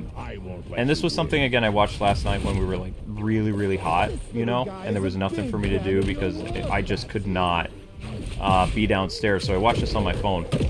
But we have another instance where this dude is just minding his own business. He's walking down the street. And then all of a sudden he finds out he died, right? And he's been transported to this other world, yada, yada, yada. Defeat the demon lord, do all this other stuff, right? Same old spiel that we've had 100 times in anime. The difference is, he's walking through the woods, and he comes across these two children. And you're like, okay, so what's going to happen with these kids? Well, he adopts these kids, and he thinks that they're, you know, just these little kids that he needs to protect because he's a big, strong anime protagonist. These kids turn out to be, like, super-powered beings. They're, like, 5-year-old kids, but they're stronger than he is in terms of being adventurers. And, you know, they're just... We don't know why they're in the woods. He just happens to find them. And the name of the show, I believe it's called My Adventures with Kids in a Dungeon or something like that. It's like... It's the same concept of a lot of those shows where you're doing this kind of stuff, but you actually bring children involved, so it becomes like a kind of like slice of life show, like a family show in a sense, because there's cooking elements where he teaches kids, like he brings traditional, like we'll say world delicacy to this new like medieval fantasy world, where you put jams and beans and other things and you bake it into the bread. So part of the show became like an actual cooking show for like a brief second or so, you know. It's like they literally show you how to make the special bean bread or the jam or whatever, you know? And it became like a cooking anime. But then it's like, okay, now we're going to be in the dungeon and we have to do all this other stuff. And these kids are super, super strong, but also they're really, really cute. And I like it. I think it only has 2 episodes right now. But I think it's adorable. Like, for the most part, a lot of the summer animes that have just started have not really hit well with me. There's been 2 shows that are really fun. And then there's a couple of them that are just kind of okay. I almost had the Joker. And so far, the one with the Russian girl is cute. So that's a good one. The one with the kids is interesting. I'm 2 episodes in, so I think it's okay. I want it to be a little bit more funny, but because it reminds me of, do you remember the one where the dude is transported to another world and he's a chef, or like he uses his items to cook stuff and he hangs out with like this giant wolf? It was like a year or 2 ago, and the wolf and him like kind of hang out, and he's like the wolf loves his cooking and things like that. So it's kind of like that show. Fenrir, I think it's what it's called, like the mystical wolf. And yeah. But in this concept, it's instead of the wolf following this guy around and he cooks and he does all this other stuff, he brings Japanese modern stuff into like this fantasy world. So he knows how to cook. He knows how to put jam in breads. He knows how to have proper sleeping arrangements. He knows how to sell and barter things. You know, very, very smart guy. So he's going to do very well in this fictional world, right? Yeah. So he adopts these kids and he takes them on the adventure with him. And then they get into all this mischief together, and it's really, really cute. It just came out, so it's a July anime. And those are the only ones I've really watched so far. I do so adore seeing my fans getting together for meet and beats, but I'm beginning to expect that you may not be the true Joker superfan you claim to be. My adventure with kids in a dungeon, so in other words, those kids are like Kirby, says Miss Tiana. Yes, they are like Kirby and they're super strong. So the main hero, Deanna, uses like wind magic, like the older adult, like the 28-year-old guy who just had his life cut short and he's in this magical world. And the kids are like super powerful. They don't have magic or anything, they just use pure brute strength. So you see these kids that look like they're normal and very cute, and then all of a sudden, like, this giant bear shows up, and the main hero's like, uh-oh, I gotta, defend these kids. And the kids just run up and, like, falcon punch the bear into oblivion. And it's super funny. But they're also, sometimes they get scared, and it's up to dear old dad to protect them. It's a very endearing show. It's super cute. It's 2 episodes so far. Oh, I'm glad you like a lot of different... Well, anime is what I live for. I love anime. Is like my kind of like video games is my job. Anime is my hobby. So when I'm done with the video game stuff, like I need to unwind and I need to get my mind off the video game stuff so I can prepare for the next day of streaming. So I watch a little bit of anime. I don't really... Never mind. I think the reason why I don't really like a lot of movies and shows is because I don't want to become attached to people making entertainment for me, because I feel like they stop making good movies and shows, then I'll be like, I don't know. Well, I was in the same boat as you because feel like- American stuff got really sucky. So I just don't. I make my own fun. Like I just go out I take a walk or I play the piano. It's like I don't want to watch anything because I'm afraid pretty soon those shows will just become really terrible and I just Right, like The Acolyte, it'll Gotham just- Knights, stuff it like will that. just Well, not here, be fun anymore. here's the difference. So I might as well detach myself from all shows and movies since they're Americans, all bad. Americans cannot help but bleed their politics into their shows. They cannot stop it. It's a virus. It's out of control. Before, it was very subtle, and it was kind of like a little joke, or sometimes they used it subtly seriously. Now it bleeds into everything they do. They're like slaves to it. In Japan, when they write things and they make art, it does not encompass the politics of whatever's going on in their community. It focuses on what's happening in the world they're creating. So the world they're creating does not necessarily mirror what is happening in Japan, like Japan, day-to-day life, their philosophy, whatever. It's all based on wherever their characters are. Sometimes their characters are in futuristic Japan, sometimes they're in feudal Japan, sometimes they're in another world. It doesn't matter. Every world you step into in anime Fantasy is a world. fantasy, and it's a new world. And it's I was there with you because I was getting sick of entertainment like 20 years ago. I was like, entertainment was starting to get bad 20 years ago. Now it's horrible. Like, now it's really bad. But before, you know, I could kind of see it going that way. Like, it was becoming a little bit too politically correct and stuff like that. I was getting annoying. I was like, oh, you know, eye-rolling. Wasn't the point that I was getting angry, but it was like eye-rolling moments. Like, this is garbage, this is trash, I hate this. Now, it's like, whenever I go into anime still, in the back of my mind, I'm always like, oh my gosh, I'm so worried that Americans are going to get a hold of this and ruin it.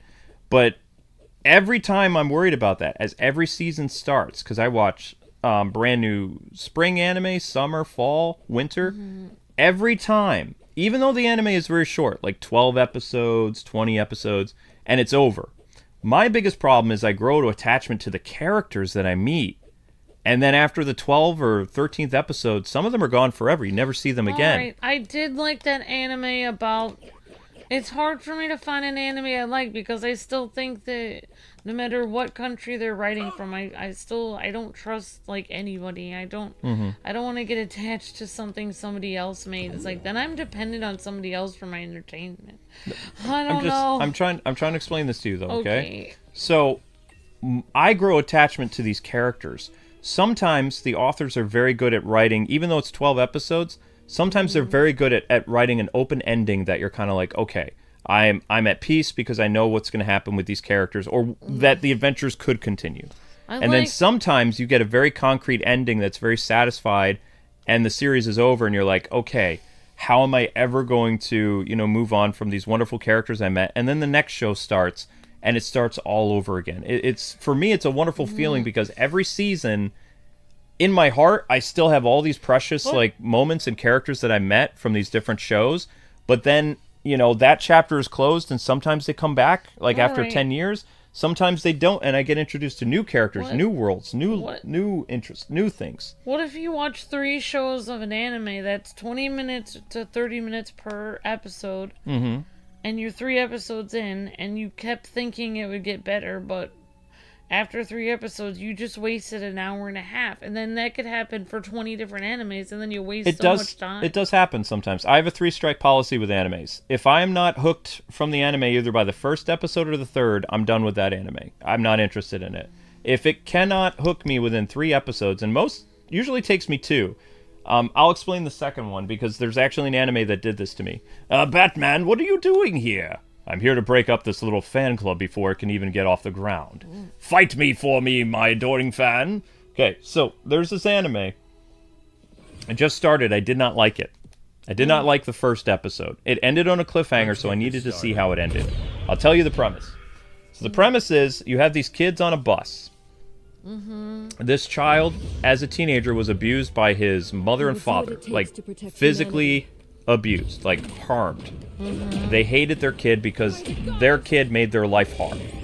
Oh, wow, that's mean. Right.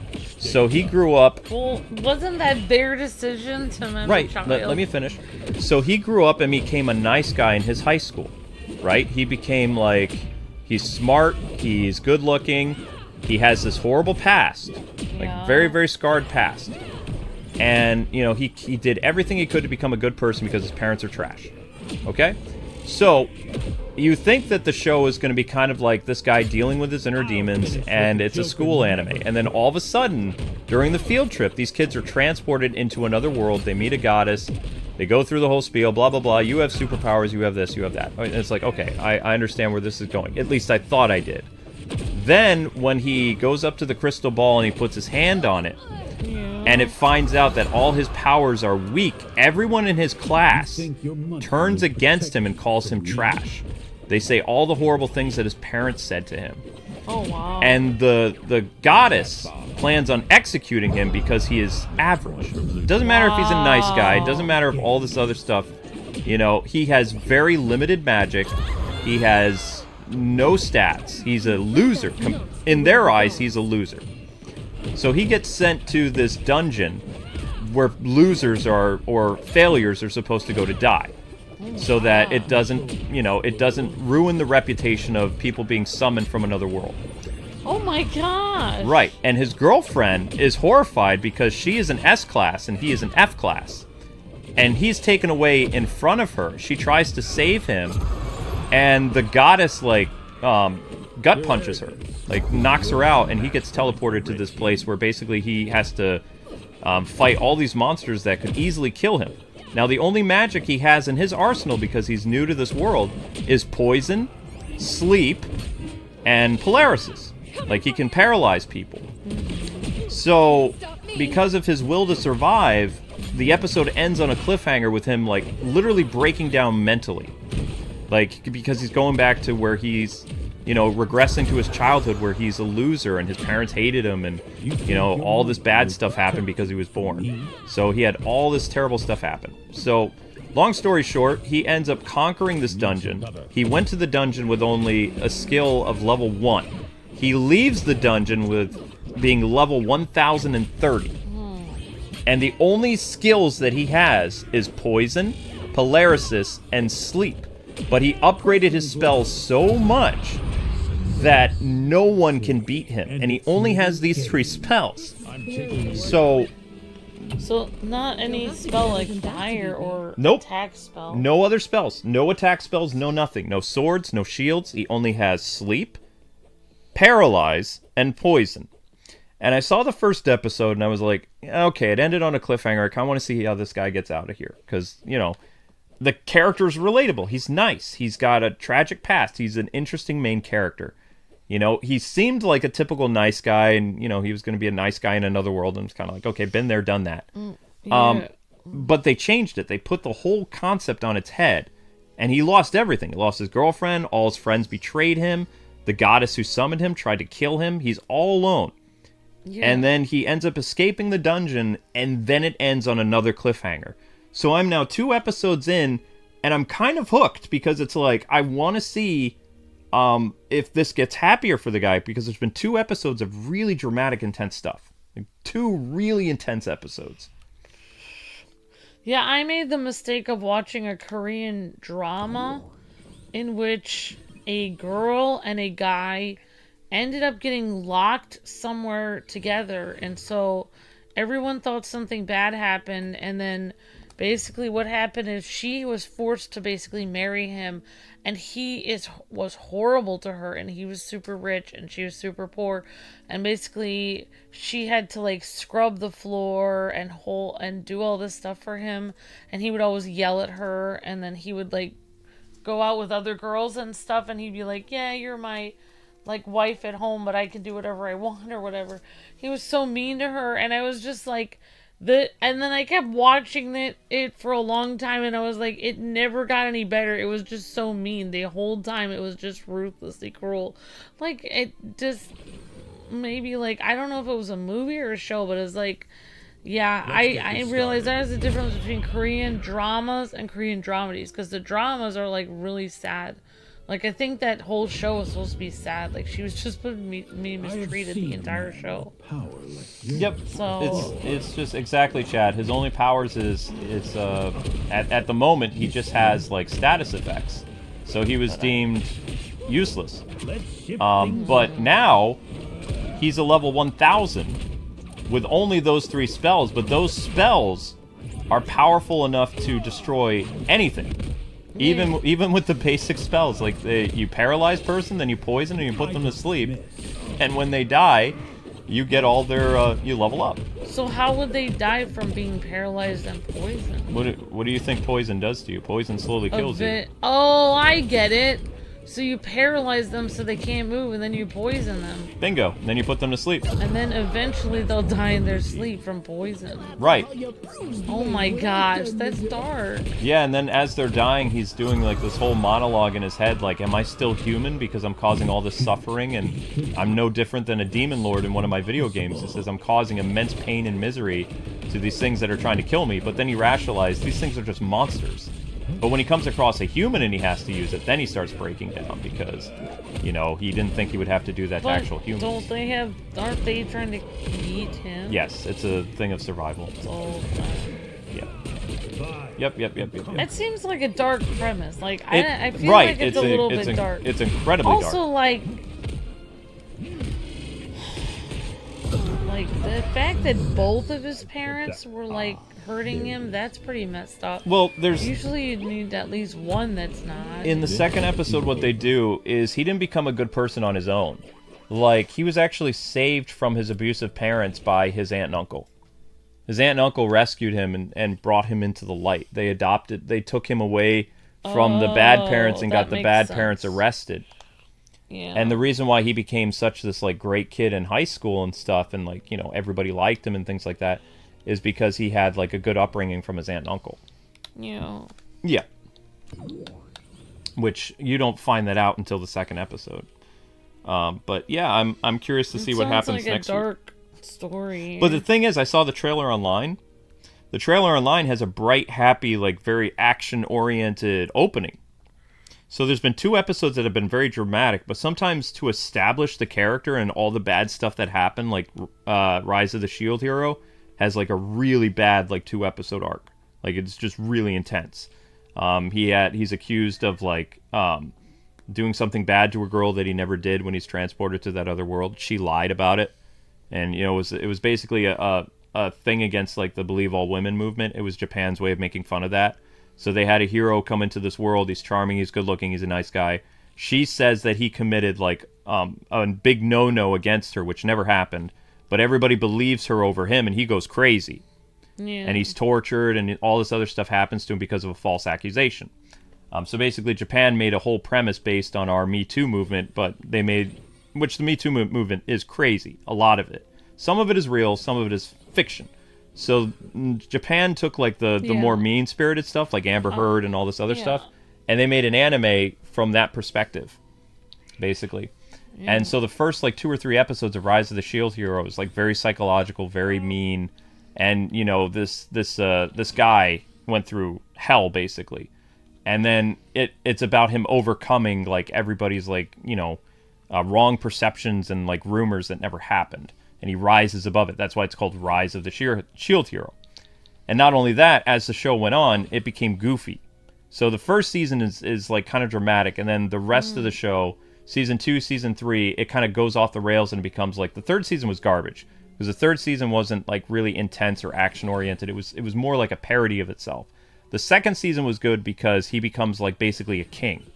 He makes his own country. He has like a whole group of people. He's gone around the world and he saves rejects. He saves people that are cast aside and abandoned. Oh, yeah. And he makes this own little town where he basically says screw you to all the other kingdoms, and he has like this perfectly utopia that he creates where he protects all these different like children and women and whatever. He has his own kingdom, and he's also super powerful too. So much so that the other heroes eventually have to respect him, and when they start falling apart, he's the one who helps like fix their minds, and because the kingdom betrays all the heroes. The kingdom is bad. Yeah. They betray everybody. He was the first one that was cast aside because, I don't know, the princess... I think what happened is the princess took a shine to him and he said no, and then she lied about him. Because he wasn't, he was trying to find out what's going on in this world, and also he had a shield, It wasn't really as good as a sword or a spear or anything like that. So she was kind of upset that he was the hero that came to their world when he doesn't look like a quote-unquote typical hero. He doesn't have like the whole knight aesthetic. He doesn't have a spear, no sword. He just has a shield. So he's just kind of used to be the shield for everybody. A buzzsaw. Stripe must have come this way. Let's protect these crystals and then catch up to him. So, it was a great anime in the beginning, but as the show has continued to go on, it's like it completely lost its identity and it just became like a regular trapped in another world. And he's not even interested in going back to where he came from. Because the other heroes that were teleported with him, they all died to come to that world. He was accidentally teleported when going to the library. So the entire point of the show originally was he wanted to find a way back to his world because he had a pretty good life. All the other people, like, they died doing something heroic and they were brought back. They should make it so he can get back or something. I don't think the author ever does that, though. Now the author has him, like, preparing for a war against, like, another alternate Earth that is similar to theirs, where heroes are basically fighting to keep their world alive, almost like a Tales of Symphonia thing. So it becomes different. Oh, yeah, Tales of Symphonia with Teteyama. Exactly, yes. So, the shield hero has to protect against his world from basically a Teteyama situation, which is not what the show was originally about. So it completely changed identity too many times. I saw the third season, I was just kind of like, you know, the show started interesting. The second season was kind of accumulation of everything that happened, and then it just kind of got really weird. Like, I don't know if the censors got to it or if that was always the point of the show, is it was going to get like kind of like a Tales of Symphonia thing. But that's what it turned into. So, you never know what is going to happen with anime shows when you watch them. Some shows are very consistent until the end, and some of them are not. Some of them go all over the place. You never know where it's going to lead or what's going to happen with it. I was just thinking, like, I follow all these, like, positive thinking blogs and stuff online and, like, Twitter stuff, and it's like, people say if someone thinks something wrong of you, like a lie about you or something wrong about you or underestimate you, that can be one of your greatest powers, because, like, if people underestimate you and they don't think very much of you, then they won't bother you or keep putting you down. They'll just leave you alone. And you can just be free to do your work and work hard and try your best without people bothering you or putting you down. Because they already think badly of you, so they're not going to really, you know, they already think like, oh, that person's a loser, I'm not really going to mess with them. Yeah, but my reasoning is, what I'm trying to explain to you is, anime is like a portal to another world, like books. There's so many different types of anime, there's so many genres, and what's great about the site that I use, Crunchyroll, is like, every season there's something new. So an anime is like a visual novel, which is manga, but then it's brought to life on the screen in moving picture.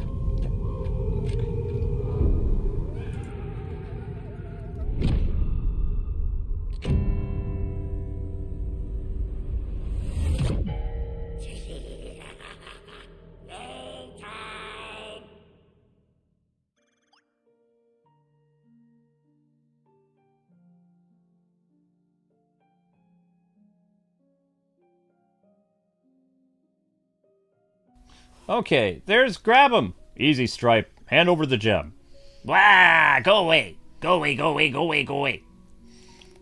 Alright, so, Marissa, when we beat this, I'm going to do Techno Terror, and I'm going to bring somebody else in, okay? Let's get this started. It's here for Stripe. So, Gasser, if you're around, bear name Fred, I'd like to do Techno Terror with you, if you have time. Marissa and I are going to beat the Germlin guy. We're going to try to. Sometimes fighting the bosses can kind of go awry. And guys and gals, this stream is kind of being a little slow compared to yesterday, so if you guys could watch the short, that would be great. We're not really doing well for the hour, which is annoying, but it is what it is. Oh crap. Which is weird because it's Friday, but whatever. It's not supposed to make any sense, I guess, for some reason. Where am I? Oh, I died already. It's Friday. No. We do not do that. playing Multiversus. Inevitable. Oh gosh. Wow, this is probably the hardest boss I've encountered so far. Oh my gosh. Sorry, you lose.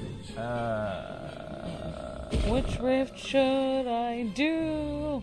Okay, alright. It's Friday. No, Amber. No. Stop. Stop it right now. Grinding rifts No. on Friday. No. Stop. Weirdo. We have to grind so we can try to unlock more on the weekend. No. Friday, Friday. Amber, stop. That's a curse song. It's a curse song. Stop it. Maybe that's how Bruce Lee's No, family got no, cursed by that song. Alright, guys and gals, if you could click that link, that would be fantastic. Thank you very much. Okay, let's go. I'm not going to be the banana character. I'm going to go with a heavy hitter like Shaggy or something. Okay, here we go.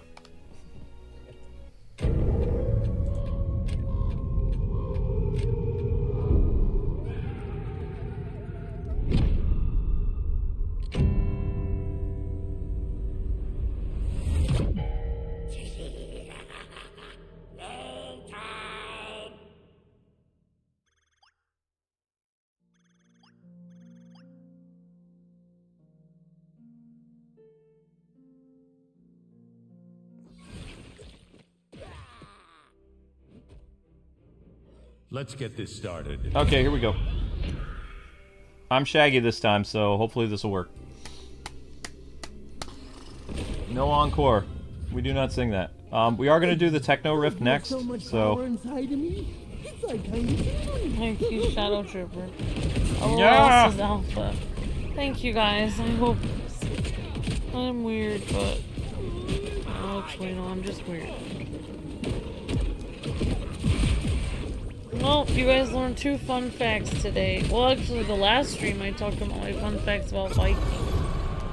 Or was it this stream? This was only my beginning. That could explain why Luke is lactose intolerant and I'm Well, I'm saying a lot of people are lactose intolerant, but people who are Vikings aren't usually. So we have to defeat the big gremlin. That guy's huge. Yeah, the big gremlin. I don't like Stripe. He's just like... I've never been into horror movies. I don't... He's scary. I've never understood the appeal, because for the most part, in horror movies, everybody dies except for, like, one person. I know that's why they call it survival horror, but it's like... I don't like it. Yeah, I'm not a big fan of that. Like, every character you meet basically dies except for, like, one person. Just getting. And then that person might come back in the sequel, and then they die in the sequel. It's like, what's the point? I think, like, my point friends, for when they Red watched that one horror movie in the 90s, that I shall not name it because This was a Match point for I don't want Blue. people to go look it up. Had Drew Barrymore in that when she was much younger. But it's like they just were like, oh my gosh, oh no, they're gonna die. Ah! And then, like, that's how they would watch it. Like, I don't know. I guess they just think it's cool. I don't know. I think it's disturbing. I don't like horror. Nicely done, Marissa! The animes that I get attached... Good job! I was gonna say, one anime I did get kind of attached to the character was that dragon that was looking for a house. Yeah, that was cute. I really liked that a lot. I was very attached to that. I would be down with them making another... Nope, that had a conclusive ending. Aww. That had an ending. You missed it. Aww. There's no open-ended. It has... They end it in a way that was kind of satisfying for as short it was. They left it open with a possibility that the show could continue, but it had a pretty good ending. You have that on DVD somewhere. What do you remember? Yeah, Tell us. I do. Man, machete. Machete? Machete? What the heck does that mean? Jinkies! Not sure, but it sounds like a job for the Multiversus best detectives. Good job, Marissa. All right, I'm going to bring somebody else in. Great job. Good job, Marissa. You're breathtaking. Thank you so much for the help. All right, Techno Rift now. Awesome job, Marissa. Yeah, I was cleaning early in this morning, so I'm a little bit weird. weird today. I'm a little bit out of it. You're a little out of it.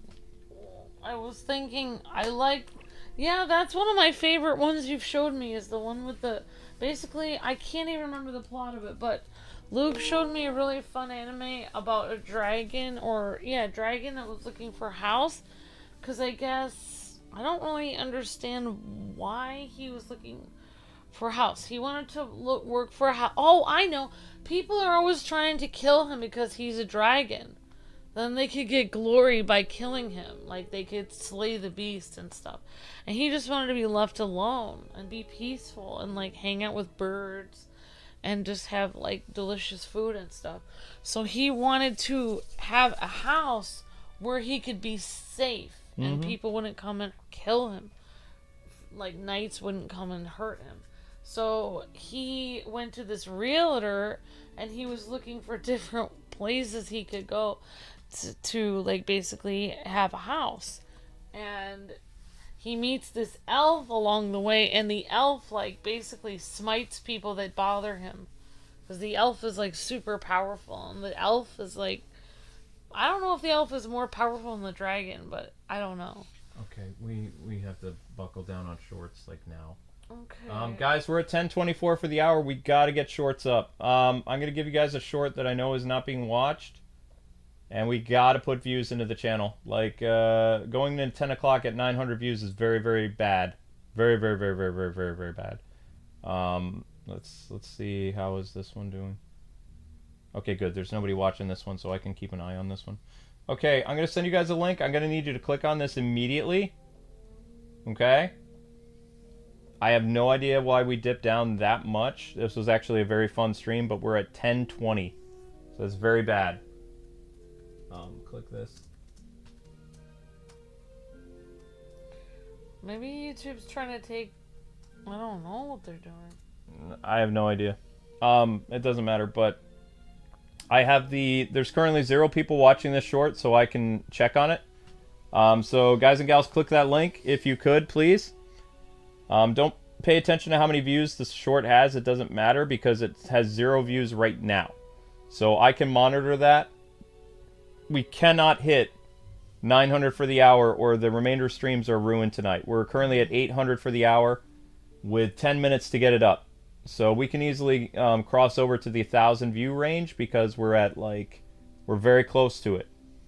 10:20 on the last 60 minutes and 8 something on the current. So we need to hustle, guys. So click that link, okay? I'm gonna keep pestering you guys till you do it, because I can tell. Come on, Wingdings, you can do it. Put a little power to it. Yay! Let's go watch the video. Okay. Okay. And there's still nobody that's clicked my link yet because it says 0. It says 0. You're on the video Very Bad Mutants, right? Yep, Very Bad Mutants is what I need people to click on. Okay? Maybe they're not counting. Maybe people are clicking. No, it's a short that nobody's watching right now. But if everybody clicks that short, it'll count. We could easily add 60 views in like 30 seconds. People just need to click the link. Then we can continue with our fun stream. Okay, so 11 people have clicked the link so far. Keep going, guys. 11 people have clicked the short. There's 60 of you guys here. It just takes 30 seconds, okay? Bring match with a Looney Tunes character. I'll do Bugs Bunny. I'm not very good with Bugs Bunny, but I'll be Matrix Bugs because I can. Alright, here we go. I'd like to stay out of this rift. Never Banana Guard is brave. Yip yip. Like never. I warned you, man. Oh, da, da, da, da, da, da, da. These Looney riffs usually do much better than this, but the difference is like some of the Looney riffs aren't like the detective riff. Nobody really wants to see in the techno because they're not really exciting. Yeah. Like maybe if I had the Gremlins on the thumbnail, but it is what it is. Well, we all learned a little about Bruce Lee today. Oh, I talked about all kinds of stuff today. Talked about all kinds of this stuff. I've killed kittens that were scarier Anime, than you you. talked about anime. I like it. I don't know why, but any anime that has an animal in it, I'm down with watching. There's a couple that, well, there was one that you just missed. I started a show from spring that I never finished. And the premise was this little girl is brought to another world. and she's reborn, so reincarnation, and she becomes a beast tamer, and she loves talking to animals. Yay, it's me. Right, and she actually has a white tiger as her companion, like an actual white tiger. I watched like 2 episodes of it. I didn't like it because like the show was just too cutesy. You could tell that that show was made for girls. Like it doesn't like there's some anime that's like for everybody, even if it has like a girl or a guy as a main character. It's all like depends on, you know, what aspect of the show it is. The entire part of the show is she tames beasts, she's cute, and she's a little girl. So the show, you could tell, was made for the demographic of like little girls. Yeah. Because they like cute things and they like things like that. Just like the 80s My Little Ponies was geared towards that. Oh, I would say, like, if there was no other, if there wasn't any really good spring animes, I probably would have watched that show because that is great animation, the voice acting is really good, and the show is cute. The problem is in spring, there was like 8 or 9 really good animes that you just could not help but watch. There was just a plethora of great shows in the spring. That show just kind of got sandwiched between a bunch of really great shows that just kind of like, you know, didn't make it. Just like I was watching that rom-com about the angel that came to Earth. It's a cute show. It doesn't have a lot of like good story beats to it, but the characters are cute. The angel's adorable. Her mission coming to Earth to learn about humans is nice, but at the same time, again, there was like 8 or 9 shows that I was watching that were brand new, and I might get around to finishing that, you know, My Angel is a Roommate show because it's cute. It's an adorable little rom-com, but it wasn't as good as some of the other shows that were happening, like the fantasy shows, the rom-coms, all that other stuff. There was a show about like a deaf girl that was amazing. It touched me in my soul. It was a beautiful rom-com, and the girl couldn't talk because she was deaf, but it was all about sign language and stuff like that. It was beautiful. That show basically outclassed a bunch of other shows that I was watching, and I never finished them because I was waiting every week for that show. The other shows were filler stuff you were watching. Kind of. I mean, sometimes there's going to be shows that aren't going to be very good that year, and then I tend to go back and I watch stuff that came out back then that I missed. Yeah. So definitely. Yeah. It probably happened like that. Yeah, I understand. You've got like mediocre shows that you watch to just pass the time, and then when you find a really good show, you're just like, oh, awesome. I'm focusing all my attention on this. Well, the grandparent show became kind of a mediocre show for me at some point. It was like I was really into it, and then I thought the premise was going to be old people that turned young, but they keep going back and forth between being young and old at different times. So sometimes you have the really young-looking grandma in her 30s hanging out with an 80-year-old man, or a really old lady in her 70s or 80s dying of cancer, and then she's with the strapping young man, and it's like, it's too much back and forth, because yes, she's sick with cancer, but whenever they're young again, they're both healed and they're normal. So I thought the entire show would deal with that, and then at the end of like the 12 episodes, they would turn back into old people, and maybe one of them would die or something would happen. But for a while, we'd have this really cute rom-com about old people that had a second chance at like being young again. But they just they threw that whole concept out the window. So I'm just not. It just doesn't really speak to me. So what I do is, because it's a very chill, vibey show, when I eat, I put on 1 episode. Like so I have like 4 episodes left to finish off the show, and the show's been over for some time. But I only put it on when I eat food, because I just don't. It's got a very like chill aspect to the show. It's a little funny, but at the same time, it doesn't give me like any type of acid reflux when I'm eating it. So I'm kind of like... That's always a good thing. Good job, guys. 37 people watched the short. Let's see how we're doing. All right, great job, everybody. Good job. Let's keep clicking that short. It's working. Let's keep clicking that short, okay? But yeah, there's just some shows like that just, they don't resonate with me as much, because there was a lot of really cool stuff that happened. My Elf is a Bride was a great action sorcery show with comedy that took the place of the grandparents. There was several fantasy shows that I was watching that I could just not stop watching. Every week I had to see the fantasy show, and it just left me enough time to watch the fantasy shows. So a lot of the rom-coms I didn't have time for. Yeah. And they were too slow paced that I would fall asleep. So. Yeah. Thanks for letting me know, Luke, the difference between different kinds of Yeah, of course. like anime shows and stuff. This would be bugs, Matrix bugs. Well, the only show that I usually don't watch anime unless it's with somebody else, but I usually don't watch it on my own. But you've been watching Spy Family.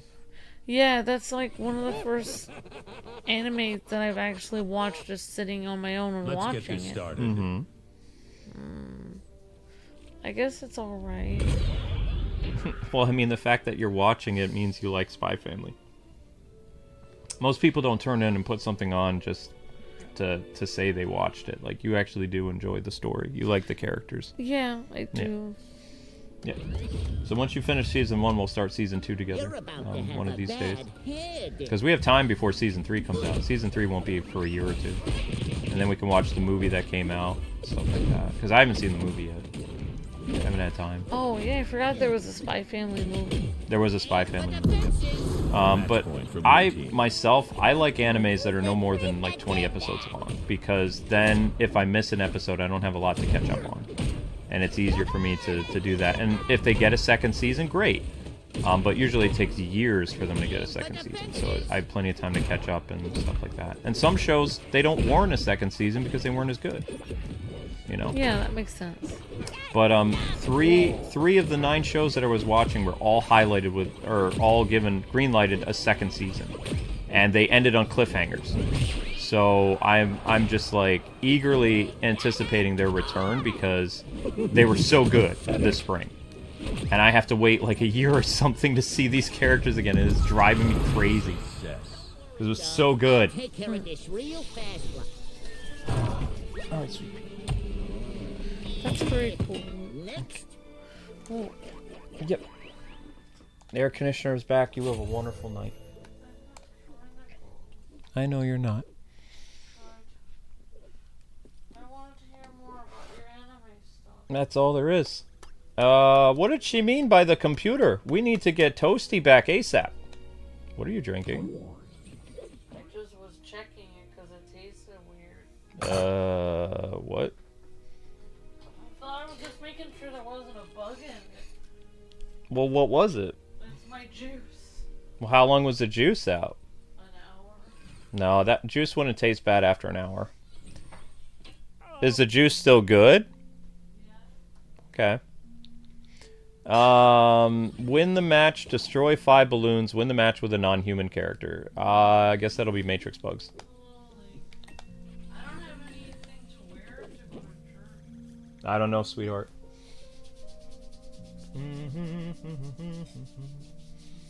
Alright, let's see how you guys did. Did we cross over?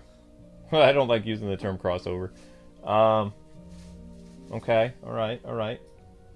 Good job, guys and gals. We stabilized. We just managed to get to stay at 1,000 views for the hour. Thank you very much. We'll need to push a short again at like 10:15, 10:30. Okay? Let's show them the Team Banana Guard rules. Rules? Team Banana Guard rules. Let's get And this thank you, started. Gasser, for helping with another rift. I think we're actually going to get through 2 Looney rifts today, which would be amazing. Absolutely astounding. I would love that. I would love that so much. And you can already tell that these rifts aren't as difficult as the ones yesterday. The ones yesterday were nuts. Absolutely ludicrous. And then we can get back to some 2v2 stuff once we finish the Agent Smith rifts. So, if you guys are just joining, I have 6 rifts. 6 rifts left to do in order to get the last Agent Smith thing. Like, after I finish this rift, I'll have 6 rifts left. I had 8 originally, so. Da da da da da da.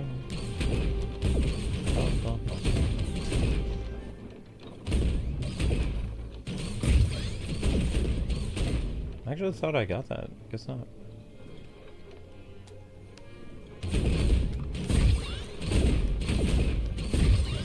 dun, dun, da, da, da, da, da.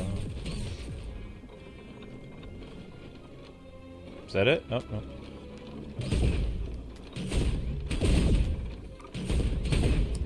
Bum, bum, bum, bum. Whoops.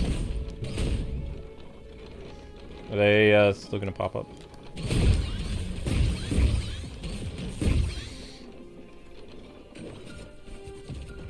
What's that giant crystal over there? Beating up the Batmobile. That's not very nice, Joker. That's not very nice.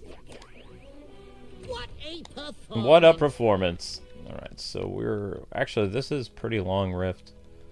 Before I forget, let's go over to the Agent Smith thing. Claim this. There we go. So we're on this one. Be cool to get him today, but probably not going to happen. And Wonder Woman Matrix, this guy. So we have 1, 2, 3, 4, 5, 6. Okay, so I have 7. I have 7 currently. Okie doke. There's some mission stuff. Claim. Didn't mess anything up. Wait, why is Where the Matrix skin still here? Oh, there's an hour and 57 minutes left? Oh, there's 8 hours. I might actually get this. I might actually be able to do that. Maybe. Maybe.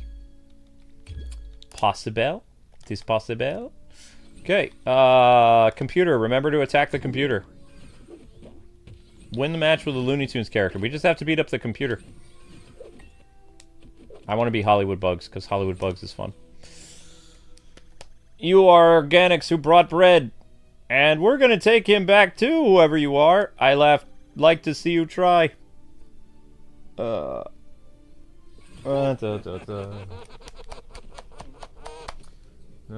get this started.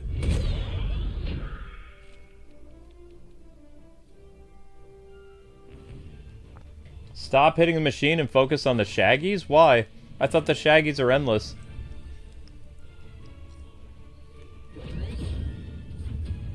Aren't the Shaggies endless? You, and I'll defeat you.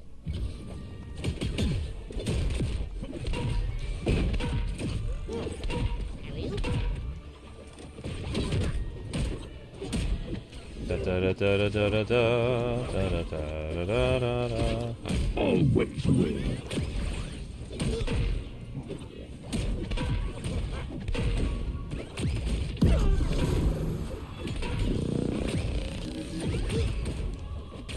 That looks scratchy.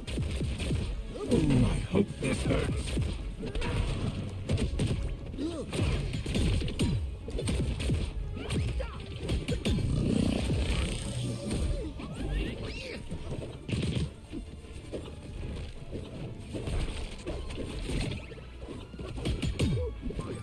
Always prepares. Ow!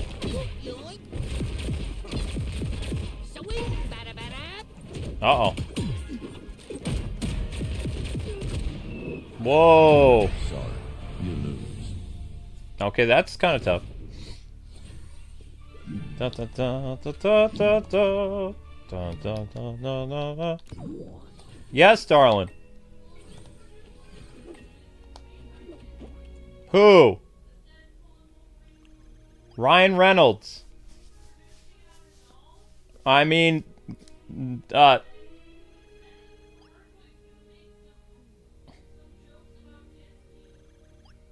right. He got the green light to make Deadpool, but he's the executive producer of it. So he makes fun of a lot of things. This is probably going to be his last Deadpool movie, though, because he doesn't like working with Disney. Right.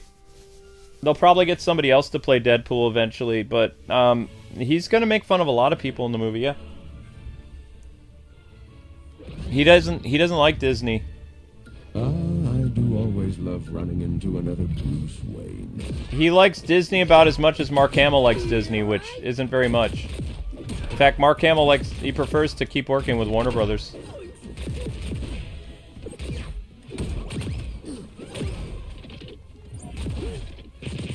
I mean, you realize that Mark does other things with WB than just the Joker. He's the voice of Solomon Grundy, for one. Not the Solomon Grundy you remember. Different Solomon. Not Birdnose Solomon Grundy, a different Solomon Grundy. He's also been the voice of the Spectre. He's been the voice of, a bunch of other characters. Like, Mark is mostly a WB actor.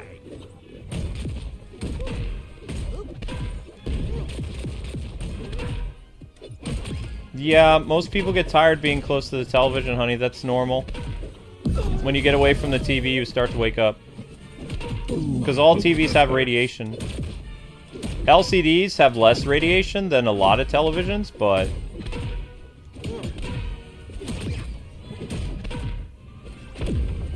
No! Ryan Reynolds doesn't own Deadpool.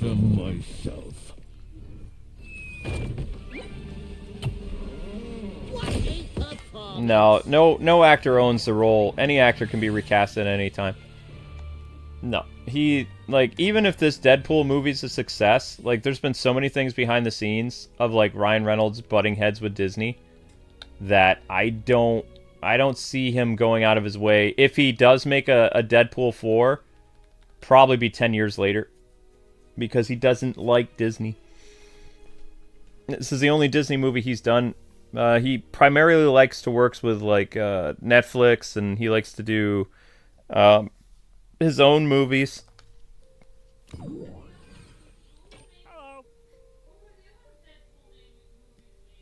The other Deadpool guys, they weren't allowed to continue. They were replaced by writers that Disney chose.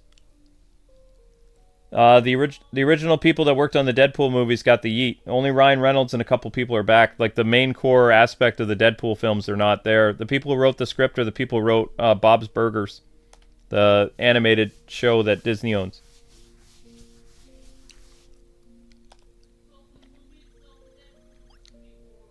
I mean, everybody's saying that the Deadpool movie is going to be really good. I don't know. I haven't... everybody that I know who has, like, seen screenings is sworn to secrecy, so they haven't said anything. It's a lot different than when people saw, like, The Flash and other early screenings. Like, nobody's talking about Deadpool, so that makes me think the movie is good. Usually when a movie is bad, there's, like, lots of leaks of people saying, this is bad, or I didn't like this, or I wish they would have done that. Let's get like, this started. The consensus is, since there's no leaks, most people saw the screenings, liked it. That's usually how you know a movie's good. If there's no leaks about the movie, then people respect the film enough not to, you know. Oh yeah, people leak stuff when it's bad. Yep. Well, look at Suicide Squad Kill the Justice League. It's so bad that, you know, people are, like, dumping on it. In fact, Warner Brothers is so worried about the Mr. Freeze thing that they delayed it several weeks. But they can't improve it. It's already too late. It's like they're just trying to... somebody at WB told me, or like ex-WB, that the reason why they're not releasing the Mrs. Freeze thing right now is there's a bunch of games coming out like 2 weeks later. And they're going to try to... They're basically going to try to hide behind these other releases so that it doesn't look as bad. If they were to release it right now, they can't make an excuse that, well, the DLC didn't do well because, I mean, look at all these other things that happened. I mean, we didn't know that the delay was going to coincide with all these new releases and all this new DLC. When they know exactly. But if they were to release it right now, there's nothing they can hide behind because there's nothing out. So, I mean, they're going to be releasing it around the time that the open beta for the Marvel game and Ninja Turtles and all this other stuff. It's a marketing thing. Because deep down, Warner Brothers knows that Suicide Squad is trash and that the Mrs. Freeze thing is trash. So they're going to try their way to dodge it as much as possible. They're falling on their sword, yeah. They know it's garbage. They're just trying to avoid... They're trying to lessen the impact and, like, shift the blame somewhere else. So when they release it in like 2.5 weeks or 2 weeks from now, when there's a lot of games, they're going to say, well, it's not our fault. The market was so saturated with stuff and players were too busy with these other games. Has nothing to do with our game. It's all these other games that are preventing people from playing it. It's an old industry excuse. Also, a lot of developers... Yeah, that's what they did with Aquaman 2, the movie. But they do that, too, is so that they can lessen the impact with, like, their... financially, and they can shift the blame. So like when you have all this other stuff coming out, you know, not only can you quote hide it if it's bad, you can also make the excuse, okay, there's all these things that came out, so there's no way we could have competed with, say, a new Street Fighter character, a new Tekken character, or whatever. You know, they'll make some lambasted excuse. Purposely release it while there's another good. Because they don't want to admit that the Mrs. Freeze thing was their mistake. Like, they purposely made this bad, and, you know, they can't take responsibility for it. They should... I feel like somebody needs to make the meme from The Land Before Time, where there's that dinosaur Sarah, and it's in the movie... It says Sarah was too proud to admit that she had gone the wrong way. Mm-hmm. They should label it as Sarah, the Triceratops is Warner Brothers. I don't know. It's like my friend Sarah remembered the reason why I know that quote from Land Before Time is my friend Sarah growing up. She said every time she watched Land Before Time movie, her name is Sarah, so when that quote came up where it said Sarah's too proud to admit that she had gone the wrong way, she would feel really sad. Let's get this started. Because her name is Sarah. Yeah, but people don't have accountability anymore. So, like, back in the day, if a developer released something that they knew wasn't very good, they would own up to it to their fans and be like, okay, our bad. We messed up, but we're going to redouble our efforts, and on the next DLC, you know, it's going to be great. But because Mrs. Freeze is you-know-what, they can't... Yeah, let's go with that. They can't say that they did anything wrong. Oh my gosh, Zelda. I thought her claws were trimmed. Okay, well, sorry you just got stabbed. But, like, Rocksteady could easily improve the thing with the Suicide Squad, like if they wanted to. But the thing is, they don't want to, because one, it would prove that their way of doing things with that game would have been wrong. And these people cannot admit when they're wrong. Oh, so it's like, oh my gosh. So it's like continuing the ideology thing. Correct.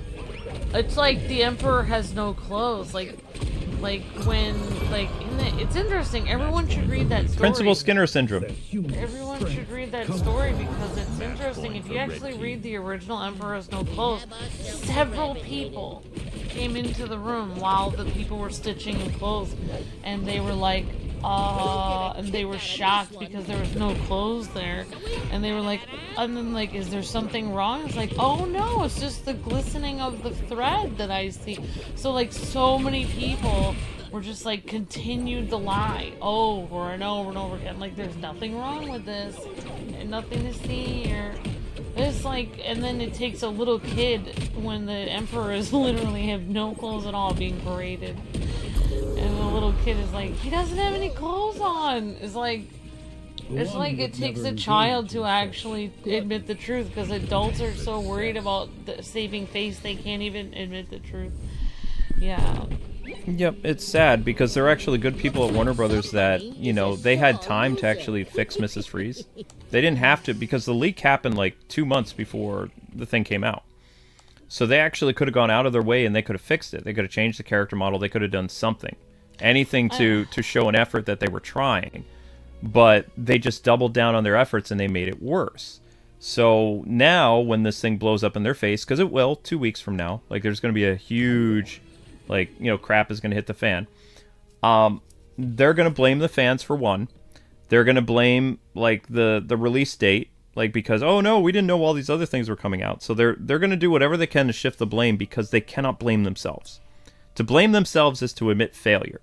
And people today, they don't make mistakes. They're perfect. Well, I have something that they could do. If I was Warner Brothers and I wanted to promote an ideology, and I didn't want to admit that I made a terrible character with Mrs. Freeze, but I still, like, you know, I still wanted to change it so I could actually make money, I would just be like, this is what I would say if I was them. And this is if I was trying to promote, like, something. Get to the point. Basically, I would say, like, okay, I had to change this character because the public isn't ready for what I was trying to do. They didn't understand my vision, and that's okay. We're changing it for the consumer, and they're just ignorant. They don't understand what my vision was. My vision was amazing, and you guys just weren't ready for this. So we had to change it so that more people would buy this. But someday, you will understand how amazing Mrs. Freeze was. Yeah, no, they won't do that. That's what I would do. I would just change it so people would buy the product, and then I would just say, like, yeah, I guess They you don't. guys They don't care didn't about. understand. The problem is you have people in the game industry that think that they can continue to lose money, and it's not going to impact That's them. the part I don't understand. Like, whatever you want to say, this fine, like, whatever, but it's like, why do you know nobody's going to buy it, so why would you sell something no one's going to buy? Not only that, but I mean, they're on their way of killing, like, this really beloved, like, game studio. Like, Rocksteady's not going to survive this, which is sad. Like, there are already people at Rocksteady that are starting to jump ship because they know that the writing is on the wall. Like, they know it's bad. If I was there, I would have done everything I could with the last remaining DLCs to try to make a product that would, you know, salvage my career to show that, hey, I'm capable of actually doing greatness. But what characters would you have added for DLC? Or would you have even added DLC? I would have, if they wanted to do a female Mrs. Freeze instead of making this ugly freak monstrosity, I would have gone with Nora Freeze. Or Yeah, Nora Freeze in an alternate universe. Nora Freeze in an alternate universe where Victor Freeze died, and, you know, Victor Freeze was the one with the illness, and Nora was the one that had to try to cryo-freeze him, and then everything went bad, and she ended up becoming the Mr. Freeze of that universe. Or a character that is so more well-known than Nora would be Killer Frost. Killer Frost had a huge run on the CW. Killer Frost was also a part of the Suicide Squad in a Arkham timeline. Yeah. So bringing Killer Frost, who's already had a history of bad designs, you could have incorporated Killer Frost in the thing instead you could have of... made her look cute like the way that she looked in the CW. Exactly. You could have made... There would have been no problem with making another character look cute like Harley and have her be, you know, Killer Frost. And Killer Frost is anything but a cute character. She is a villainous, murdering psychopath that would get along great with the Suicide Squad. And also, she's a character that people know who she is. Yeah, like, there's tons of great comic book characters, so I don't really understand why they'd create a bad one if they already have many good ones already. Yep. The computer continued to pull in competitive... that's a lot of C words. The computer continued to pull in new competitors, challengers to its rift. But it was programming to its own demise when it dared pull in Jason Voorhees. So yeah, there you go. So, it's not actually hard to do what your install base and your fans want to do. The problem is you have people that are so, with their head so far up their butt, that they can't see the road in front of their face. Like, they just can't. They don't even have to give a reason. They don't even have... Like, everything about them is ideology. You know what you could actually do if you were Warner Brothers and if you created Mrs. Freeze the way they made her, terrible looking, and if everyone was like, if people were like seeing the preliminary pictures of her and they were like, ew, she looks really ugly and I don't want to get this character, then you know what you could be? You could be like, hey, I think this character looks gorgeous and there's nothing wrong here, but for whatever reason you guys don't like the character, so I'm just gonna change it. Yeah, but Amber, you're thinking with common sense. You cannot reason with these people. They don't have common sense. They don't believe in it. But how would they make money without common sense? Excuse me. Yeah. They see common sense as something that is old world. But common sense is something everyone should have. Correct.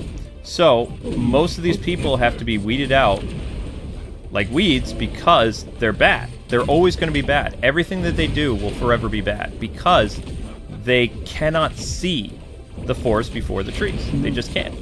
And they don't care. Like, already now, like with even the delay of the character, they're still fighting people.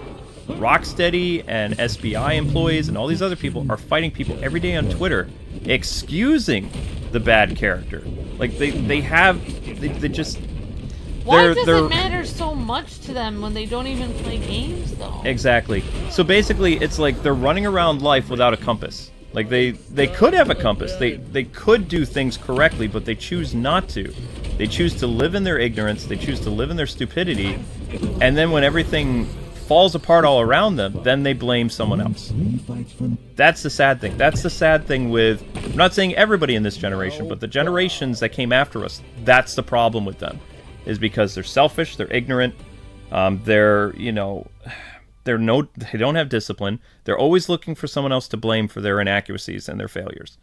And they can't own up to their mistakes. They are always trying to find that boogeyman. And it's a lot easier in life to blame someone else for your problems. It always is, you know.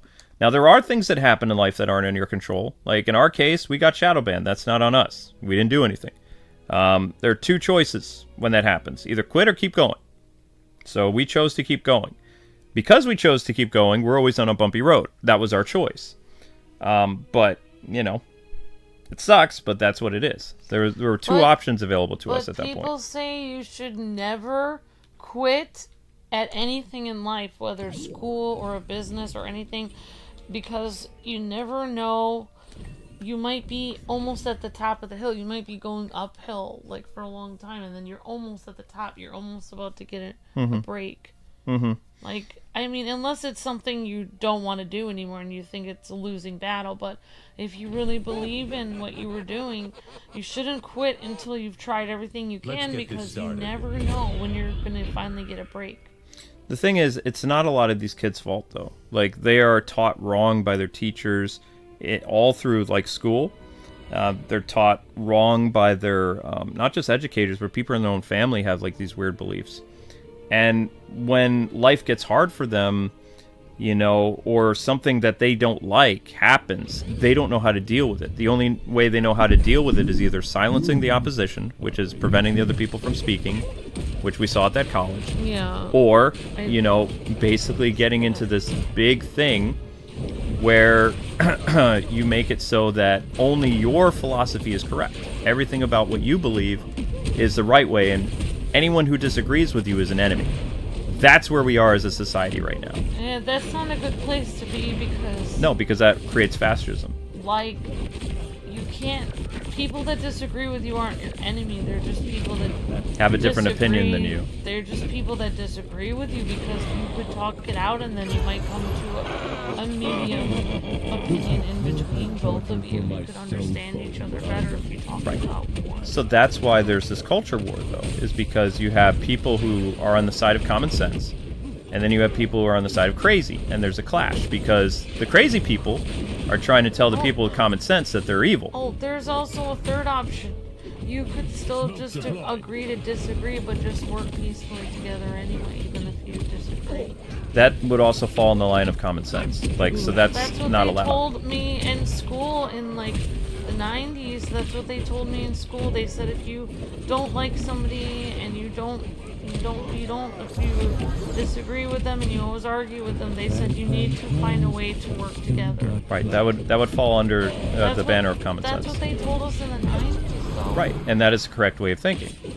But the problem is that's not being taught anymore, because what they deem that as, and this is completely crazy, but this is what I've seen on social media. If you have a position where you're sitting on the fence or you're trying to be neutral, you are more evil than the opposition. Who's the opposition? Anyone who has a different line of thinking than them is the opposition. Why? There is no why. It's just what they're taught in school. That's why it's crazy. Is this there's no like logical explanation for how they are. It's just like so people that think for themselves are the opposition. people who are on the fence or on the opposition. Right. This is their thinking. This is not our thinking. This is their thinking.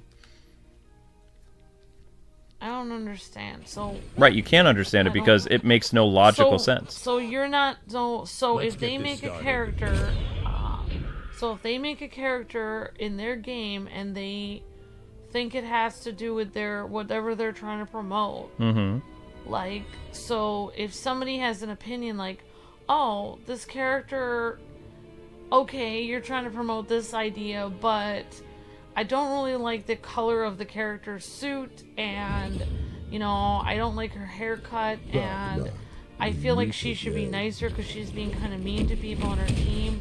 Like, if you say those things, then you're the opposition, like, just because you have criticisms about it? Right. Or... There is a new movement going on with this group that I kid you not, and especially with these echo chambers with like 40,000 people, any type of criticism is considered hate to them. If you find anything wrong with anything they do and you critique it, they call it harassment. Wait, but did they go to, like...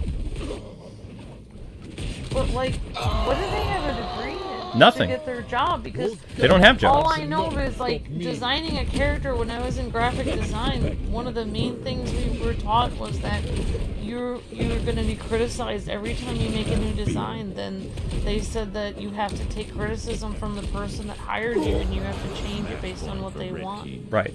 That's what. But you are. The customer is right. You are from the era of common sense, human decency, and just like, you know, minding your own business. You don't live in that era anymore because right now the era was hijacked by crazy people. And that's just where we are. How could society survive if just crazy people rule the world? Society is surviving because people are seeing how crazy these people are in power, and they're losing power. They're losing power in Hollywood. They're losing power in government. They're losing power on social media. Is there like a book to read about what we're supposed to think and believe? No. Like, how do we guess what they're thinking so we can agree with them? No, never agree with them. Never agree. Like, if you just have an opinion without to agree, why don't they give us a book about what we're supposed to agree with? No. To agree, so that we can understand what we're supposed to say. You don't understand. To agree with them is to deny reality, is to deny truth, is to deny common sense. If you agree with them, then you're on your path to destruction along with them. You cannot agree with them because you are the last tether of reality that they have. You cannot ever agree with them because all their stances lead to fascism, lead to fanatical government, and lead to crazy. Like, all paths lead to that chaos. You cannot.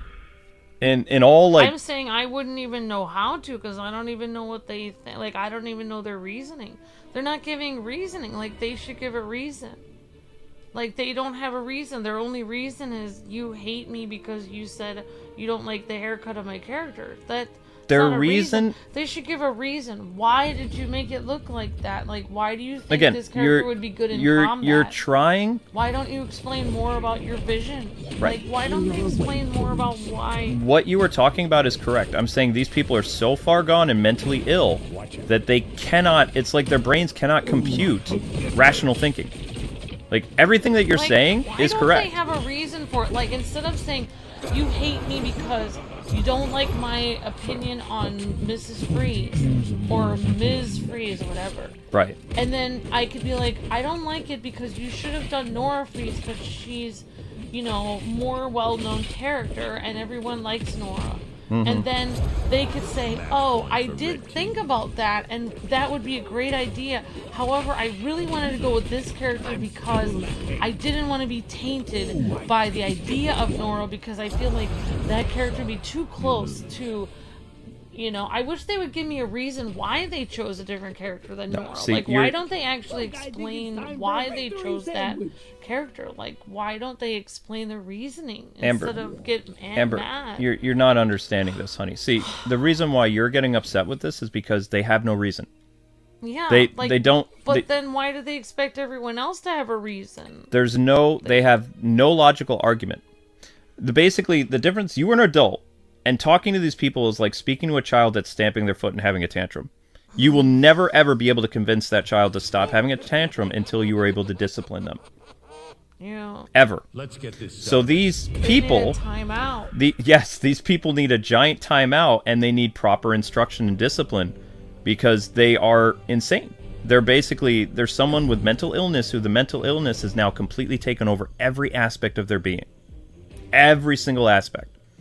They cannot function as proper members of society. Like, has anyone ever said, like, hey, like, like they're saying our character is really great. It's a really great design. And then, has anyone ever, like, said to them, like, oh, by the way, the last 5 designs you did didn't sell very well, and we were trying to tell you we didn't like them.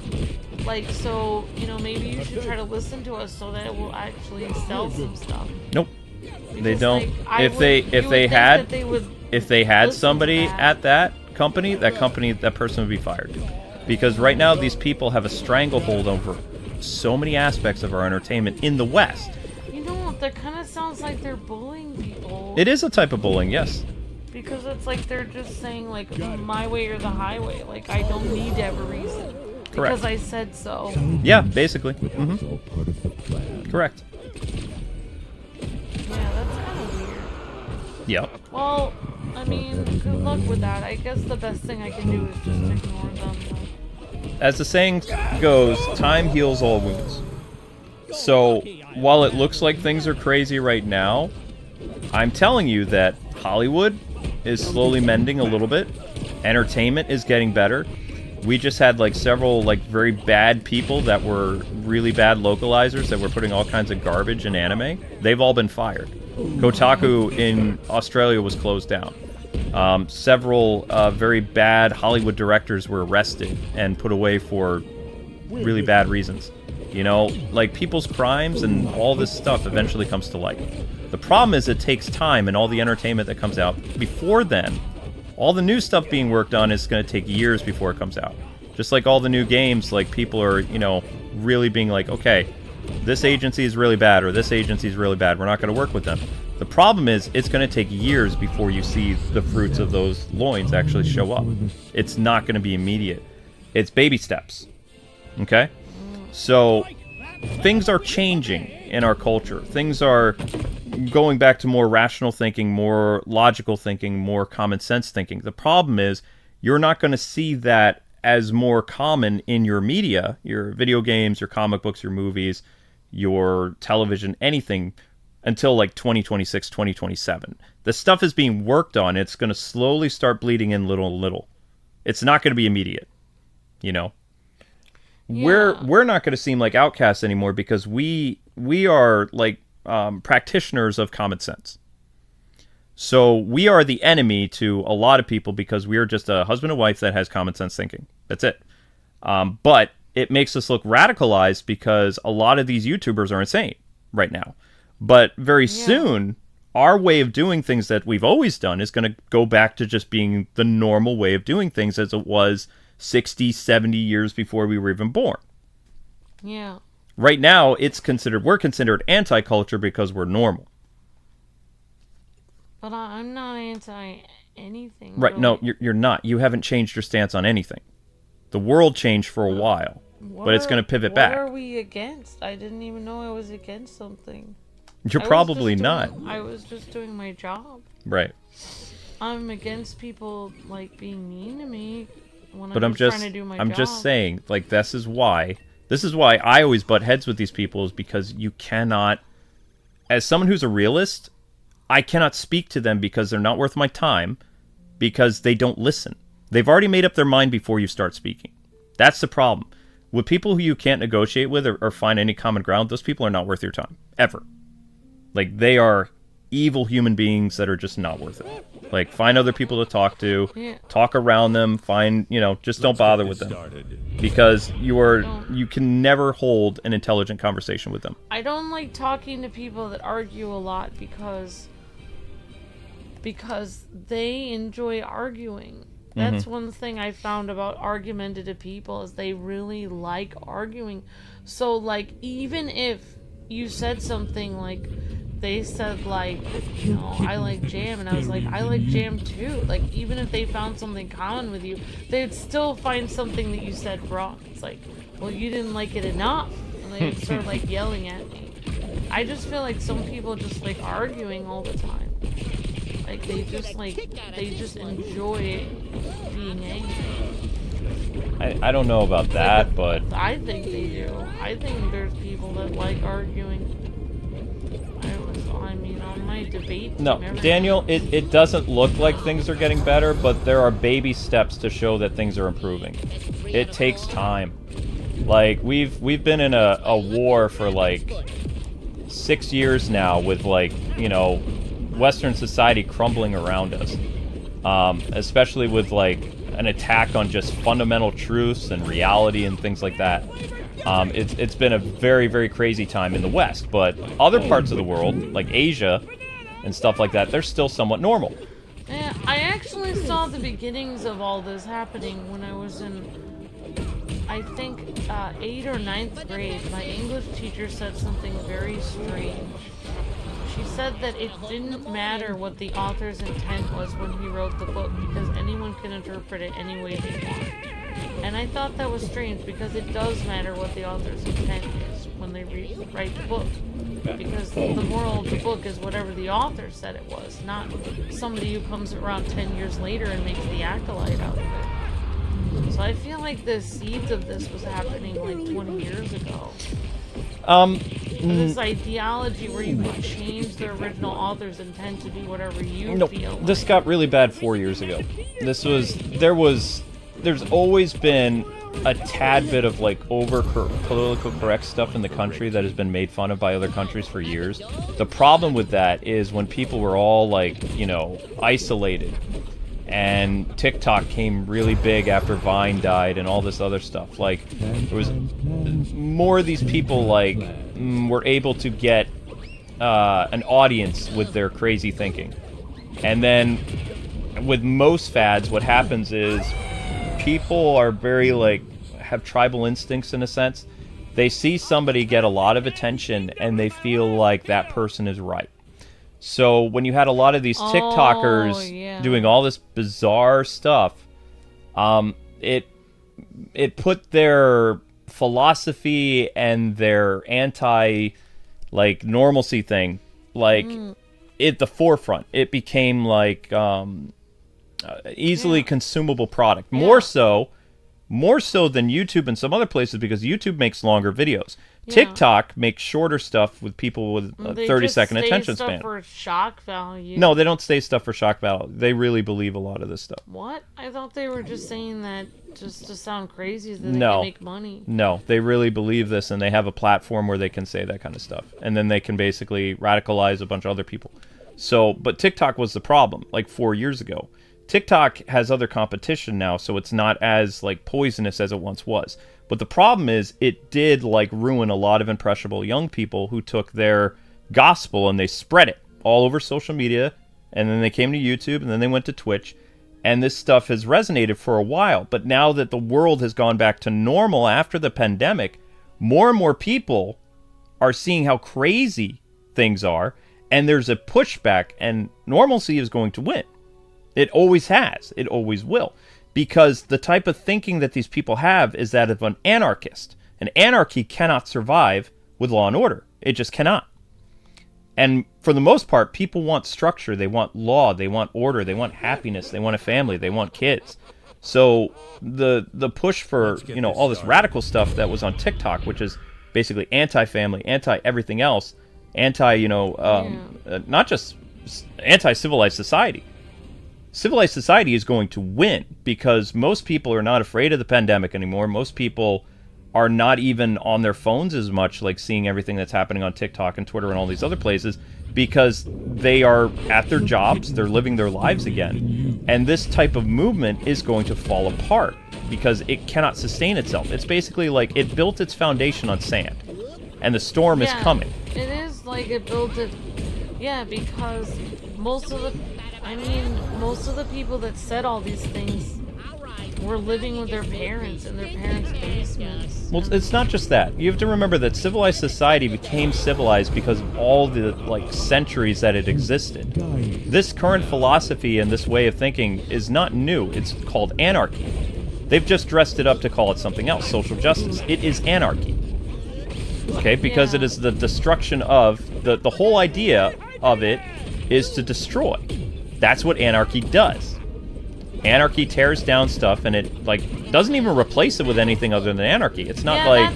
That's my problem with it, is everyone's like, well, you know, this government is bad and this government is bad, and it's like, well, the only other option is no government, and that's pretty bad. That's worse. Mm-hmm. So it's like, because then people can just, I don't know, just do a whole bunch of terrible things and no one's going to do anything to help you. But you have to remember, civilized society wasn't always civilized. It took a long time for it to get there, a lot of trial and error.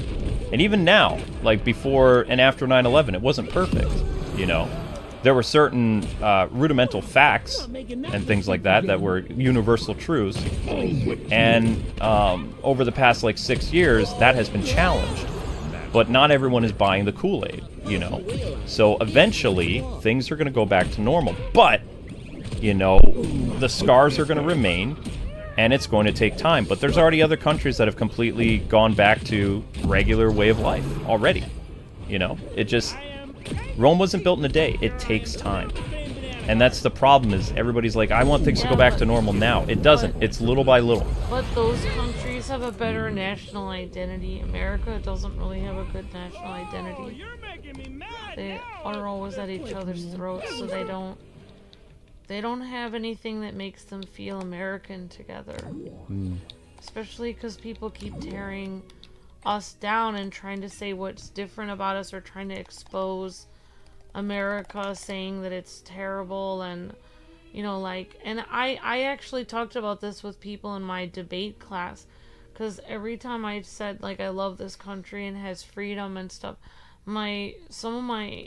the guys in my debate class were like, well, you know the whole country's corrupt and you're so naive. Let's get this and started. they're like, you know that our government does horrible things. And This was back in the 2000s? yeah, when Okay. I was in my debate class, and I said, just because some people in the government do horrible things doesn't mean everyone in the government does horrible things. There are still some good people that are trying to help this country do well. There are people, if there weren't good people here, then how are we still here? Obviously somebody is trying.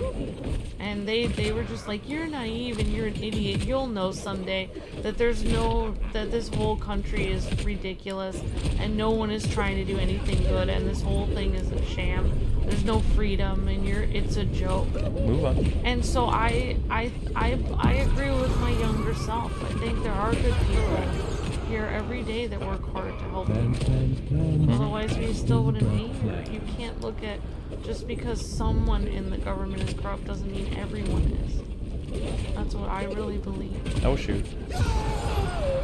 Yep. I'm done with my speech, but we have to try to stick together and you know, be thankful for, like, the freedoms we have, and love our country, because, you know, we have to take care of each other and protect each other. Because all the other countries have a better national identity. They went back to normal, and we don't. Okay. It makes me feel sad. Yep. But like I said, you know, things will change. It just takes time. Like most of the shows that we see right now that are making a lot of headway, they were written during the time of the pandemic. You know, it wasn't just like thrown together. Like, people have to remember that it takes a long time to make video games and TV shows. It's not like somebody just gets together and they work on it for like a year and then it's done. You know, there's the writing that takes place, then there's all the acting, and you have to build the sets and all this other stuff. So, you know, it's not like the only thing that's instantaneous is comic books. Comic books take like 6 months to write or something like that, or less than that. You know, so with comic books, yeah, you can see an immediate effect. And comic books are changing a little bit because they were losing money. And comic book companies had to, I wouldn't say double down, but they had to change their strategy because it wasn't working. several comics that are canceled, things like that. That's comic books is always like the first thing that you notice where things are either really bad or they're starting to improve, because that's the fastest type of media for people to consume. Thank you, Adam Dean, for the highlighted message. Hey, Kwings, is today a full moon? Because it sure felt like it at work. Some idiot tried to set the sparklers on fire in the store. Huh? We caught it earlier enough to stop it. Oh my gosh. Oh, wow. I don't know if it's a full moon or not. It feels like it. I mean, we were without air conditioning for so long. Yeah, that's crazy, Daniel. Those things are not anywhere near intertwined. That's crazy. Zelda, don't get sick. Don't get sick. What are you doing? What are you doing? Come here. Luke, is she sick? She looks like she's having some Do you issues. want me to give her medicine? Did she have her medicine today? Not yet. Thank you for being a Let's member get this for started. 17 months, Daniel. You're breathtaking. I mean, darn it. Thank you for being... Dean, darn it, I read the wrong thing. Thank you for being a member for 17 months, Adam Dean. You're breathtaking. Sorry, I'm a little out of it. I read your thing, and then I read Daniel's comment, and then I read yours again. Thank you, Adam Dean, for being a member for 17 months. Great to see you, Adam. Hope you're having a great night. Thank you. Might have to do this techno Yeah, that's- drift another day because I can't get past this. Like, I cannot get past this. I'm trying, but Yeah, I agree, Daniel. It's like, why do people try to loop all of those things in the same... All of those are different issues. You know? Like, completely different. And, you know, one group of people, their plight is completely different than what other group has had to go through. And, you know, it's just, you know, exactly, like, especially... But now you see why I watch anime and stuff like that, is because all the stuff that's happening in the Western society, I'm not being subjected to 24/7. So the only reason that I've remained somewhat sane is I'm not watching the news every night. I'm not consuming all the stuff that's happening in comedies and movies and stuff like that in my own country. Am I allowed to say something or no? Hmm? Well, I don't know. I'm not. It depends how long you go. I was just gonna say, like, with, you know, like, get it. Just like with, never mind, I'm not gonna say it. Just get to the point. I was just gonna say, I don't like it when when all these new movements come up. What bothers me about society, I don't know if I'm allowed to say this or not. Just get to the point. I don't like it with all these new movements coming up and acting like they're oppressed, and they group themselves in to what African Americans have had to go through in this country and everything that they've had to go through, which is horrific. And they group themselves in and they're like, it's just like this, and it's like, no, it's not. It's nothing like that. It's nothing like that. You know what I mean? Like all these new modern movements, they're like, I'm oppressed because I wear the color orange, and that's just like what Martin Luther King had to go through. And it's like, no, it's not. No, it's not. It's nothing like it. But again, you're It's trying. you cannot compare the two. You are trying once again to use a rational, reality-based argument to people that are not in reality. So everything that you're saying, while correct, is not going to get anywhere with people that aren't going to listen to you because they've already made up their mind. To them, they think they're some great martyr, but they're not. But they can't just say that they've gone through a lot when they haven't. Right. When I know. actual other people But again, have. Amber, listen to me. You are trying, which, again, you were correct. You are trying to use a real, reality-based argument when you're trying to talk to people that are detached from reality. So even though you have a heart and you have like an understanding of things like that, you will never get through to these people. So there's no reason to even bother with it, because it's just like they're the enemy. They're too far gone. The best you can do is pray for them, because like interacting with them, you're just gonna go crazy yourself.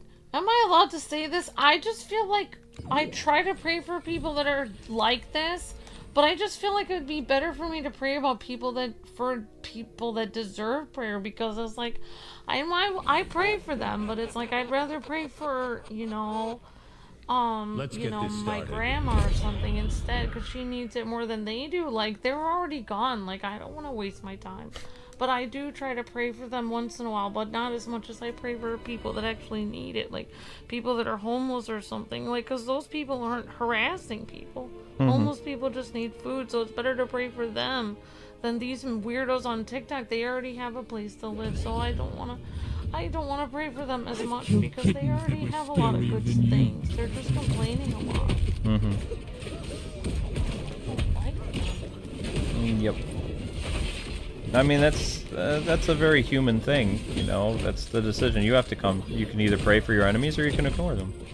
You know, it's a very biblical principle. It's like that comes down to you. If you're more comfortable doing that, then you do you, basically. But you don't have to feel obligated to. So I feel like a lot of these groups have just hijacked literally actual real people that have really gone through something. And these modern groups have literally hijacked this. Okay. Yep. Well, Gasser, I don't know, man.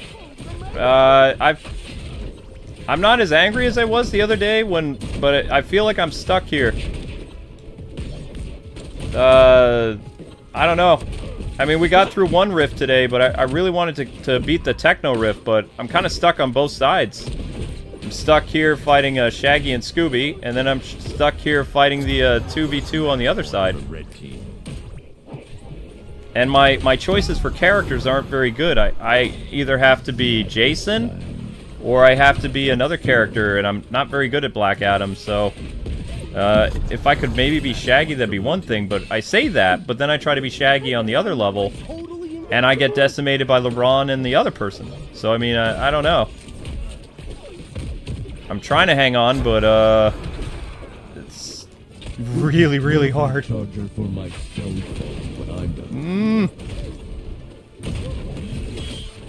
Why do these fists come out of nowhere? The fists are from power-up that Gasser currently has, I think. I'm not really sure how the fist thing works! Yep, moving on. Yeah, I'm done. And it's never good to circle around a point. I'm not gonna circle around it. I'm just saying, like... No, you are going back to it. See, when somebody starts, I'm just gonna talk about it again. You have no idea what I was gonna say. Okay, let's try one more time, Gasser, and we'll call it, and I can get ready for Street Fighter. You always think I'm gonna say something.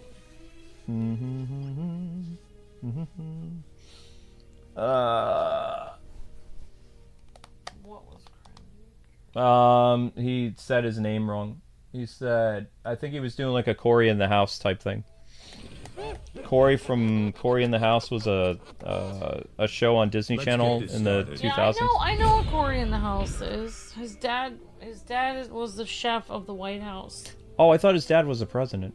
His dad was a White House chef? Okay. It would have been cooler if his dad was the president. So Cory in the House was I thought it was kind of weird that his dad was the chef. Okay.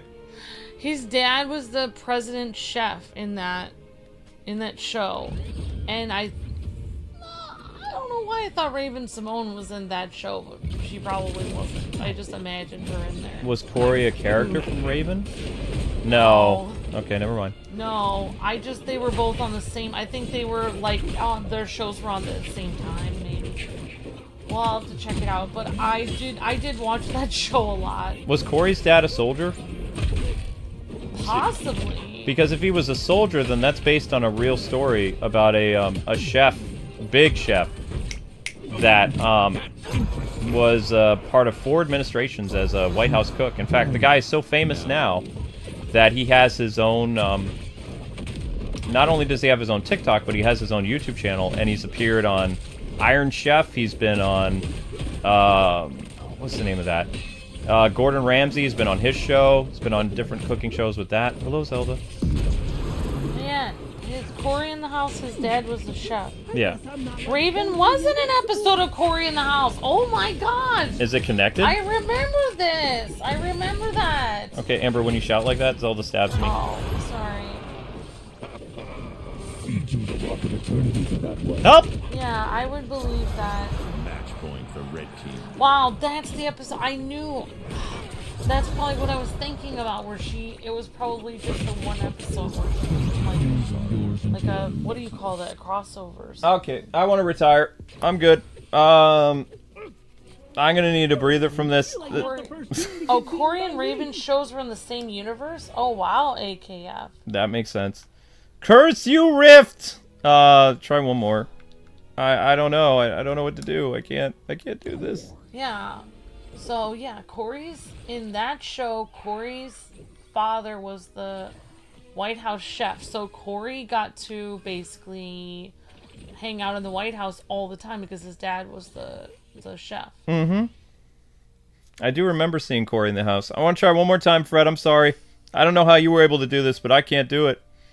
That's because you would be up late at night talking with K-Bro and writing your scripts, and I would be up in the morning and I would be doing my art, and I'd be watching Disney Channel while I was doing my art. So I was up during the day, and you were up late at night, so you weren't up at the time I was watching those shows. No. I vaguely remember seeing Corey in the house and some of those other shows in passing, but yeah, I didn't watch those shows. Plus, I didn't grow up with TV, so when Luke and I had cable, the thing that I was attracted to most was Disney Channel, because it was just like, hey, it's Disney Channel. Like, it was just like... Well, that was during like the high rise of like Disney live action stuff. It was a big deal. There were a lot of shows, all those shows going on. Corey in the House, That's So Raven, the Cheetah Girls. Wasn't the Cheetah Girls part of the Raven universe as well? Or no? Yeah, she's part of the Cheetah Girls, yeah. Yeah. Yep. Yeah, like Raven was a part of a lot of stuff. I mean, she was just very, very famous. Of course, she's one of the Cosby kids, so that makes sense. Yeah. Yeah. She was probably one of the most outgoing people on the Cheetah Girls. I did watch the Cheetah Girls and everything like that. I thought they were pretty cute. And Sweet Life with Zach and Cody Alt and stuff. So many cool shows. I liked the Disney Channel live action stuff, and then like as soon as it got to like Jessie, that show, I felt like that was when Disney Channel started going downhill. No offense, but I started watching that show, but I just couldn't get into it. And then after that, every show seemed like it was bad, and I just stopped watching it. I don't know. Maybe I'm wrong. Well, that's because usually what happens when people have a good run of a show, like the writers and the producers, they go and they make other shows like during that time. Like they leave and they keep the show like going, but like the principal team responsible for it, then they go and make another show for Disney. And then those same ideals and those same, like, you know, story beats and characters and good feelings that you get, they carry over to that show for a while. But then eventually that also loses steam. Like, everything, you know, has a season. Oh, that's what the show meant. Corey in the House, meaning the White House. Right. Shh. I remember that show had such a cool, like, jingle to it at the beginning. I can't even remember what it was like. In the house, something like that. It had a jingle, yeah. It had a cool like theme song at the beginning. It was pretty awesome. Maybe we'll get lucky, Fred. Maybe. I don't know though. I think I should save this rift to next time though. If we get like totally trounced by these guys, we'll save it for next time. Let's get this started. Oh my gosh! Really, Daniel? Oh my gosh, that's terrible. Oh no, that's horrible. The actor who plays Corey is in a real life gang right now. Oh my gosh. Huh? It's horrible. Corey became... No. Oh, original flavor, Bruce. Really? Corey in the House was a sequel to That's So Raven. Oh, okay, thanks, Daniel. Yeah. Oh yeah, I'm sorry, Marion. We're praying for you, Marion. I'm so sorry. I have been in so many hospitals, I cannot even remember anything hardly. It hurts me every night. Oh. I'm sorry about that. Luke was in the hospital a lot, Marion. For... What? Nothing. I thought the game was gonna crash. Oh, I thought you didn't want me to tell people that you were in the hospital. No, it's not. It's not. I was in the hospital a lot. I've had a very long recovery. Lucas had to go to the hospital a lot too, and I've been like probably not as much as you have, Marion, but it's very difficult because it's like I can't even remember how many times we've gone to the hospital. I feel like it's been hundreds. Like, it's just so. It's been a lot. It's yeah. So many hospital visits, and it's Let's you know, get this it's the started. worst. Aren't hospitals the worst, Marion? They hook you up to all this stuff, and then they make you sit in this Don't remind her about the hospital stuff. uncomfortable bed, and then like you're sitting there in pain, and nobody comes by to see if you're okay. Mm-hmm. It's the worst. Mm-hmm. They should have better stuff on TV and more comfortable beds in hospitals. Bruce. It's just the worst ever. They really need to change things. They need to make more comfortable pillows for hospitals. That's the first thing I'm gonna do when I become president. Okay, honey. You know what I would do if I was running for president and people were like, "What are your feelings on this that's why. divisive issue?" And I'll be like, "You know what? Why don't we talk about something more important? Why not hospital bed pillows? Now here's something we can change." Okay. So next time, guys, we're gonna finish Techno Terror. We're gonna start Surfs. No, I don't want to start Surfs Up. I hate Surfs Up. We'll do Techno Terror, and we'll go into the Age of Smith. And then work our way like with some of these, because Surf's Up's going to be nasty. Megalodog, I don't know. Techno Terror is almost done. We've only done 1, 2, 3. We almost did Rift number 4. But these things, man, I really hope that this Rift that opens in 2 days, Triple Threat, will have like 3 rifts in there that will be possible. Like, I'm going to be so through the roof, like, angry if they just go easy right to Looney. Like with Triple Threat. Like, I really hope they do Easy, Crushing, Insanity, and Looney, because then just doing Triple Threat or whatever, or, you know, some of the Age of Smith stuff, that will, well, I mean, also, they did this too. They went Easy, right, Insanity, Looney, so they're probably going to do Easy, Insanity, Looney here. Who knows? I don't know. But this is a brand new blue gem. No, there hasn't been a blue gem yet. This is new. So... Yeah. That's right. Daniel's right.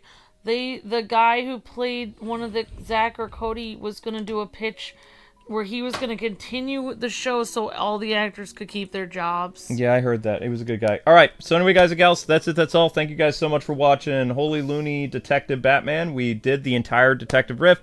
Next up is going to be Ninja Turtles. Be starting up in just a little bit. Stream's probably going to play some music, so you can head over there.